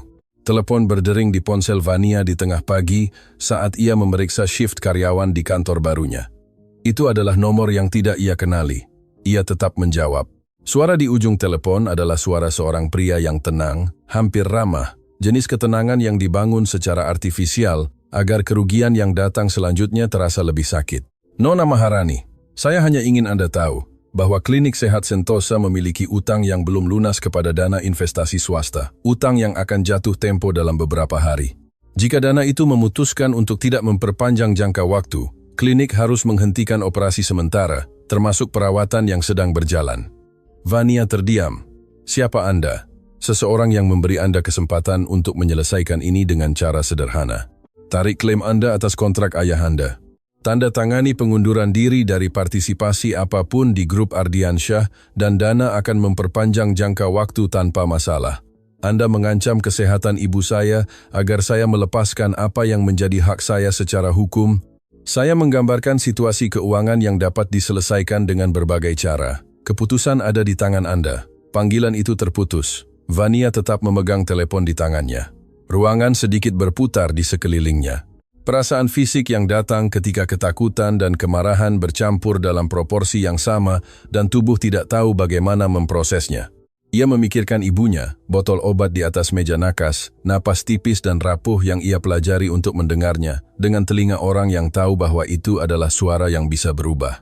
Dan kemudian ia memikirkan ayahnya, surat tulisan tangan yang mengatakan, "Saya mendokumentasikannya demi keadilan." Ia menekan nomor Sebastian. Sebastian mendengarkan semuanya tanpa menyela. Ketika Vania selesai, ada keheningan singkat, bukan karena ragu, melainkan karena seseorang sedang mengatur dengan presisi apa yang akan datang. "Jangan menandatangani apapun," katanya. "Jangan menjawab panggilan lain dari nomor itu. Beri saya 1 jam, Sebastian. Jika mereka melakukan sesuatu pada ibu saya, mereka tidak akan melakukan apa-apa padanya. Dengarkan saya, mereka tidak akan melakukan apa-apa padanya." Nada suara itu bukan janji kosong. Itu adalah kepastian seseorang yang sudah menghitung setiap gerakan yang diperlukan agar kepastian itu menjadi nyata. Vania menutup mata sejenak. 1 jam, ulangnya. Apa yang tidak Erlangga perhitungkan adalah jaringan, bukan jaringan keuangan atau jaringan hukum, melainkan jaringan manusia yang dibangun ketika seseorang telah bertahun-tahun berbisnis dengan kejujuran dan orang-orang di sekitarnya mengetahuinya dan mengingatnya pada saat-saat penting. Sebastian melakukan 4 panggilan dalam waktu kurang dari 40 menit. Yang pertama adalah kepada tim hukumnya untuk mendokumentasikan panggilan mengancam itu sebagai bukti pemerasan, sebuah kejahatan yang sepenuhnya mengubah bobot kasus terhadap Erlangga. Yang kedua adalah kepada seorang kontak di sektor keuangan yang mengenal dana investasi yang disebutkan. Dalam panggilan itu, ia menemukan sesuatu yang mungkin tidak Erlangga duga akan ditemukan seseorang begitu cepat. Dana itu kecil, relatif baru, dan klien utamanya adalah perusahaan yang terdaftar atas nama perantara yang dikenal, perantara yang sama, yang telah mendaftarkan perusahaan fiktif yang terhubung dengan Rio. Erlangga tidak hanya memalsukan dokumen, ia telah membangun seluruh struktur paralel untuk menekan, memanipulasi, dan mengendalikan. Dan struktur itu, dilihat dari luar dengan mata yang tepat, adalah persis jenis bukti yang dibutuhkan jaksa untuk kasus yang jauh melampaui sengketa komersial. Panggilan ketiga adalah kepada Direktur Klinik Sehat Sentosa. Sebuah percakapan langsung, tanpa basa-basi, di mana Sebastian menjelaskan situasinya dan secara pribadi menjamin bahwa utang dana akan dilunasi sebelum tanggal jatuh tempo, tanpa syarat, tanpa kontrak tambahan, hanya kata-kata seorang pria yang memiliki sumber daya untuk memenuhinya dan kemauan untuk melakukannya. Direktur itu membutuhkan waktu tepat 1 menit untuk mengkonfirmasi bahwa perawatan yang sedang berjalan tidak akan terganggu dalam keadaan apapun. Panggilan keempat adalah kepada Larasati. "Saya perlu Anda menyiapkan semua yang kita miliki tentang Erlangga secara lengkap untuk diserahkan kepada pihak berwenang hari ini." "Sudah siap," jawab Larasati, seolah ia telah menunggu persis instruksi itu. Erlangga Pratama diberitahu sore itu juga. Bukan oleh Sebastian, bukan dalam konfrontasi dramatis atau di kafe rahasia, melainkan melalui pengacaranya sendiri yang secara bersamaan menerima dokumentasi kasus dan pemberitahuan bahwa pihak berwenang yang berwenang telah memulai penyelidikan resmi atas pemalsuan dokumen dan pemerasan. Pria yang telah membangun strateginya di atas keheningan orang lain menemukan bahwa keheningan memiliki batas dan batas itu telah dilampaui. Vania menerima pembaruan dari Sebastian dalam 3 pesan singkat. Yang pertama berbunyi, "Klinik sudah terjamin, ibu Anda tidak akan terpengaruh." Yang kedua, "Erlangga sedang diselidiki, ia tidak akan menghubungi Anda lagi." Yang ketiga, setelah jeda yang lebih panjang dari sebelumnya, ayah Anda membangun dengan baik, ia bertahan dari semua yang mereka coba lakukan padanya, sama seperti Anda. Vania membaca ketiga pesan itu sambil duduk di meja kantornya dengan pintu tertutup, tanpa ada yang melihatnya, dan ia membiarkan dirinya menangis. Bukan karena kesedihan, bukan hanya kelegaan, melainkan tangisan mendalam yang datang ketika seseorang telah memikul begitu banyak beban begitu lama, sehingga tubuh hanya perlu melepaskan beban itu sebelum bisa berjalan ringan ke depan. Ia menangis untuk ayahnya, yang tidak pernah tahu bahwa putrinya akan berakhir persis di tempat ia bekerja. Ia menangis untuk ibunya, yang telah menjahit pakaian orang lain dengan tangan sakit agar ia bisa terus maju. Ia menangis untuk semua malam di depan laptop lama, untuk semua senyum yang ditahan ketika di dalam semuanya sakit, untuk semua momen ketika ia hampir menyerah dan memutuskan untuk tidak melakukannya. Ia menangis semua itu, dan ketika selesai, ia membersihkan wajahnya. Ia menarik napas dalam-dalam dan membuka pintu kantornya. Ada pekerjaan yang harus dilakukan. Beberapa minggu kemudian, langit emas terbangun berbeda, bukan pada strukturnya atau dekorasinya, melainkan pada sesuatu yang tidak terlihat, tetapi yang terasa begitu seseorang masuk. Suasana yang dimiliki tempat-tempat di mana orang bekerja tanpa ketakutan, di mana tuntutan ada, tetapi disertai dengan rasa hormat, di mana berbuat salah tidak berarti dihancurkan, melainkan belajar dan memperbaiki. Vania telah melakukan perubahan bertahap, tetapi konsisten sejak ia mengambil alih manajemen. Yang pertama adalah bertemu dengan setiap karyawan secara individu, bukan untuk mengevaluasi, melainkan untuk mendengarkan, untuk menanyakan apa yang mereka butuhkan, apa yang tidak berfungsi, ide apa yang mereka miliki yang belum pernah mereka bisa ungkapkan karena sebelumnya tidak ada yang bertanya. Jawaban-jawabannya mengejutkannya karena kejelasannya. Orang-orang tahu persis apa yang salah dan bagaimana menyelesaikannya. Mereka hanya butuh seseorang untuk bertanya. Perubahan kedua adalah dalam aliran layanan selama jam-jam permintaan tertinggi. Reorganisasi yang telah ia usulkan secara mental beberapa bulan sebelumnya, ketika ia seorang pelayan dan tidak ada yang menanyakan pendapatnya, diimplementasikan dengan penyesuaian yang muncul dari percakapan dengan tim. Hasilnya terlihat sejak minggu pertama. Lebih sedikit kesalahan, lebih sedikit stres, pelanggan lebih puas.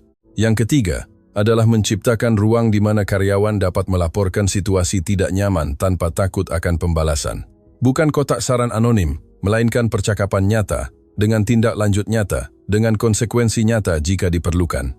Tono adalah yang pertama menggunakannya, bukan untuk mengeluh tentang apapun, melainkan untuk menyarankan ide yang ia miliki selama berbulan-bulan dan yang belum pernah ia bisa katakan, bahwa menu musiman harus mencakup hidangan yang dirancang oleh tim dapur bergiliran setiap bulan, yang akan memberikan visibilitas kepada mereka yang bekerja di balik pintu yang tidak pernah dilewati pelanggan.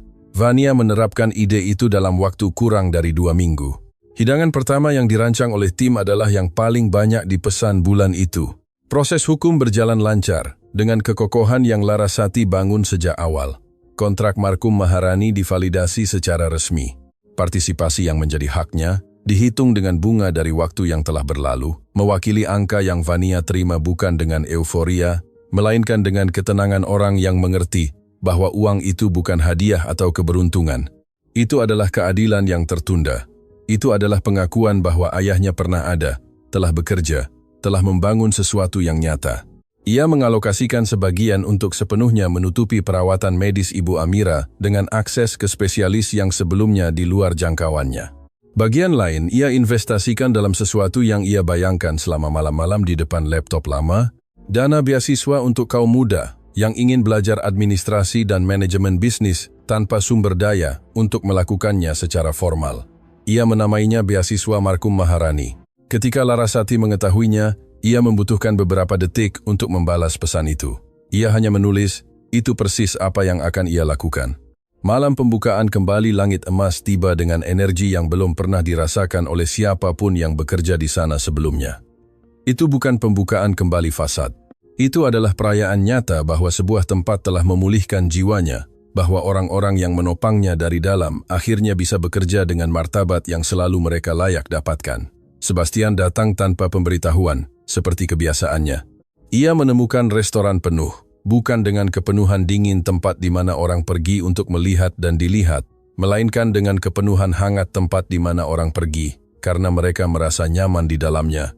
Di mana layanan memiliki suhu manusia, di mana orang yang melayani Anda melakukannya karena ia ingin, bukan karena ia takut akan konsekuensi jika ia tidak melakukannya. Tono menyambutnya di pintu masuk dengan senyum yang benar-benar baru. Bukan senyum tegang orang yang bekerja di bawah tekanan konstan, senyum alami seseorang yang datang ke tempat kerjanya dan merasa bahwa tempat itu juga miliknya. Selamat datang Bapak Ardiansyah. Meja Anda sudah siap. Sebastian menatapnya sejenak. Bagaimana kabarmu Tono? Baik, jawabnya. dan kali ini kata sederhana itu benar adanya. Vania menemukannya duduk di dekat jendela, mengamati aula dengan tatapan kontemplatif yang sudah ia kenali. Ia mendekat tanpa terburu-buru dan duduk di depannya tanpa menunggu undangan, dengan naturalitas orang yang telah meninggalkan jarak yang ada di antara mereka beberapa bulan sebelumnya. "Bagaimana menurut Anda?" tanya Sebastian. Ia melihat aula sejenak lagi sebelum menjawab. "Ayah saya biasa mengatakan bahwa restoran yang dikelola dengan baik berbau berbeda, bahwa seseorang merasakannya sebelum melihatnya, bahwa ada sesuatu di udara yang memberitahu Anda apakah orang-orang yang bekerja di sana baik-baik saja atau tidak. Dan malam ini berbau harum," katanya sederhana. Vania tersenyum. "Bolehkah saya menceritakan sesuatu?" "Selalu. Malam Anda datang menyamar. Ketika Rio berbicara kepada saya di depan semua orang. Ada saat setelah itu di dapur ketika saya berpikir saya akan mengundurkan diri, bahwa saya tidak punya kekuatan lagi untuk terus bertahan, bahwa mungkin lebih mudah untuk pergi dan mencari sesuatu yang lebih kecil, di mana tidak ada yang akan terlalu memperhatikan saya." Sebastian mendengarkannya tanpa menyela. "Tetapi kemudian saya memikirkan ibu saya, ayah saya, semua yang telah mereka pikul, agar saya bisa berada di tempat saya berada, dan saya bertanya pada diri sendiri, apa yang akan ayah saya lakukan pada saat itu? Dan apa jawaban Anda?" "Bahwa ia tidak pernah pergi," kata Vania. "Bahwa ia tetap tinggal, bahwa ia membangun, meskipun tidak ada yang melihatnya. Bahwa ia percaya bahwa pekerjaan jujur pada akhirnya akan terlihat, meskipun butuh waktu." Matanya berkaca-kaca, tetapi suaranya tidak bergetar. "Jadi saya tetap tinggal." Sebastian tidak langsung menjawab. Ia melihat meja, lalu menatapnya dengan kejujuran yang jarang ia tunjukkan di luar konteks di mana itu benar-benar diperlukan. "Saya kehilangan ayah saya sebelum saya bisa mengatakan kepadanya semua yang saya pelajari darinya," katanya. "Ada pertanyaan yang tidak pernah saya ajukan kepadanya, dan yang tidak bisa saya ajukan lagi. Ada hal-hal yang saya pahami sekarang tentang bagaimana ia membangun grup ini yang pada saat itu saya tidak tahu bagaimana menghargainya." Jeda. "Tetapi malam ini, melihat tempat ini, saya rasa ia akan mengerti. Saya rasa ia akan tahu bahwa apa yang ia mulai ada di tangan yang baik, dan saya rasa ia akan bangga, bukan pada saya, melainkan pada Anda." Vania tidak menjawab dengan kata-kata, ia hanya mengangguk, dan anggukan itu membawa di dalamnya semua yang tidak perlu mereka katakan dengan lantang. Ibu Amira tiba di restoran malam itu. Itu bukan sesuatu yang direncanakan. Itu adalah kejutan yang Tono atur dengan bantuan Larasati, tanpa memberitahu Vania. Mereka telah menyewa transportasi khusus. Mereka telah menyiapkan meja di dekat jendela dengan pemandangan taman luar. Mereka telah mengkoordinasikan setiap detail dengan kebijaksanaan orang yang tahu kapan sebuah isyarat lebih penting daripada pidato apapun. Vania melihatnya masuk dari sisi lain aula. Ia benar-benar berhenti. Ibu Amira berjalan perlahan, bersandar pada tongkatnya dengan martabat diam yang ia miliki untuk segalanya. Ia melihat restoran dengan mata yang melihatnya untuk pertama kalinya secara fisik, tetapi entah bagaimana mengenalinya, seolah ia telah mendengar tentang tempat itu berkali-kali, sehingga citranya sudah hidup di suatu sudut ingatannya. Ketika matanya bertemu dengan mata Vania, ia tersenyum. Itu adalah senyum seorang ibu yang melihat putrinya berada di pusat sesuatu yang besar dan memahami, dengan kepastian yang tidak membutuhkan penjelasan, bahwa semua pengorbanan itu ada artinya, bahwa setiap malam yang sulit, setiap obat yang dihitung, setiap pakaian yang dijahit dengan tangan lelah, setiap air mata yang disimpan agar putrinya tidak melihatnya, telah mengarah tepat pada momen itu. Vania melintasi aula tanpa peduli bahwa semua orang melihat. Ia memeluk ibunya di tengah restoran, yang membawa pekerjaan ayahnya di fondasinya, dan kali ini, ia tidak menahan apapun.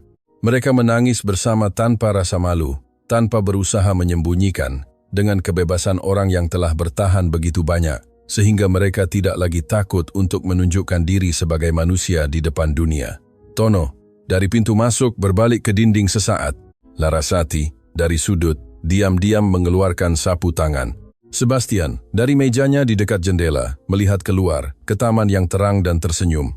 Kemudian, saat malam semakin larut dan restoran mulai kosong dengan ketenangan jam-jam terakhir, Ibu Amira menggenggam tangan Vania di atas meja. "Ayahmu bekerja di grup ini," katanya pelan. "Dan sekarang kamu yang mengelolanya. Tahukah kamu apa artinya itu?" "Bahwa lingkarannya telah tertutup," jawab Vania. "Tidak," kata Ibu Amira dengan lembut. Artinya lingkarannya terus berlanjut, bahwa apa yang ia mulai tidak berakhir dengannya, bahwa kamu adalah kelanjutan dari sesuatu yang ia bangun dengan cinta dan dengan kejujuran. Ia berhenti sejenak. Markum tidak meninggal, nak. Ia hidup dalam setiap keputusan yang benar yang kamu ambil, dalam setiap karyawan yang kamu perlakukan dengan martabat, dalam setiap anak muda yang akan belajar dengan beasiswa yang kamu beri namanya. Itu bukan warisan, itu adalah warisan abadi. Dan warisan abadi tidak diwarisi, melainkan dipilih. Vania menggenggam tangan ibunya erat-erat. Tahukah ibu apa yang paling aneh dari semua ini, ibu? Apa? Bahwa saya datang ke restoran ini tanpa mengetahui sejarahnya, tanpa mengetahui bahwa ayah pernah bekerja di sini dan dari semua hal yang bisa saya lakukan dan dari semua tempat di mana saya bisa berakhir. Saya berakhir di sini, persis di sini. Ibu Amira menatapnya dengan kedamaian mendalam yang hanya dimiliki oleh orang-orang yang telah belajar melihat hidup dengan mata yang lebih besar daripada ketakutan. Itu, nak, disebut takdir, meskipun saya lebih suka menyebutnya dengan cara lain. Bagaimana ibu menyebutnya? Saya menyebutnya cinta yang tidak menyerah. Malam itu, ketika langit emas menutup pintunya dan karyawan terakhir memadamkan lampu terakhir, Vania tetap sendirian sejenak di aula yang kosong. Ia berjalan perlahan di antara meja-meja, mengusap tangannya di atas taplak meja dengan isyarat orang yang menyentuh sesuatu yang menjadi miliknya bukan karena gelar, melainkan karena sejarah, karena darah, karena bertahun-tahun kerja keras yang diam-diam akhirnya menemukan tempatnya. Ia berhenti di dekat jendela. Kota di luar bersinar dengan ribuan lampu. Setiap lampu adalah cerita. Setiap lampu adalah orang yang berjuang untuk sesuatu. Setiap lampu adalah seseorang yang mungkin malam itu menahan sesuatu yang sulit dengan harapan bahwa besok akan berbeda. Vania memikirkan semua yang telah ia pelajari sejak malam ia datang bekerja setelah gawat darurat dengan mata lelah dan hati berat. Dan Rio memanggilnya ke kantornya untuk membuatnya merasa kecil. Ia memikirkan apa yang akan ia katakan kepada dirinya yang dulu jika ia bisa, dan ia tahu persis apa itu. Bertahanlah, bukan karena Anda dipaksa, melainkan karena apa yang Anda bangun dalam diam memiliki kekuatan lebih dari yang bisa dibayangkan siapapun. Karena orang-orang yang mencoba membuat Anda merasa tidak terlihat, umumnya takut seberapa besar ruang yang akan Anda tempati jika Anda memutuskan untuk dilihat. Dan karena pekerjaan jujur, meskipun butuh waktu, meskipun menyakitkan, meskipun tidak ada yang melihatnya untuk waktu yang lama, pada akhirnya akan terlihat, selalu pada akhirnya akan terlihat. Ia tersenyum sendirian di aula kosong dan memadamkan lampu terakhir. Beberapa bulan kemudian, di salah satu meja langit emas, seorang wanita muda menunggu dengan gugup wawancara kerja pertamanya. Itu adalah pekerjaan formal pertamanya. Ia datang tepat waktu dengan pakaian paling rapi yang ia miliki, memegang folder dengan dokumen yang telah ia siapkan dengan lebih hati-hati dari yang mungkin diperlukan. Ketika Vania masuk ke ruangan dan duduk di depannya, wanita muda itu menegang dengan kekakuan orang yang berharap akan dihakimi sebelum memiliki kesempatan untuk membuktikan sesuatu. Vania menatapnya sejenak dan mengatakan sesuatu yang tidak ada yang pernah katakan padanya ketika ia mulai. Bernapaslah. Ini adalah tempat di mana kita bekerja dengan tuntutan. Tetapi tidak ada seorang pun di sini yang akan membuat Anda merasa tidak cukup. Jika Anda ada di sini, itu karena kami percaya Anda cukup. Sisanya kita bangun bersama. Wanita muda itu berkedip. Sesuatu dalam postur tubuhnya berubah. Ia menjadi rileks. Ia menjadi nyata. Terima kasih, katanya pelan. Vania tersenyum dan memulai wawancara. Di luar, di pintu masuk restoran ada sebuah plakat kecil yang Sebastian minta dipasang beberapa minggu sebelumnya, rahasia, tidak terlalu menarik perhatian, jenis yang hanya diperhatikan oleh orang yang mencarinya. Tertulis, tempat ini dibangun oleh orang-orang yang percaya bahwa pekerjaan jujur layak mendapatkan masa depan. Kami mendedikasikannya untuk mereka yang tidak pernah berhenti mempercayainya. Di bawahnya dua nama, Bapak Aurelio Ardiansyah, Markum Maharani.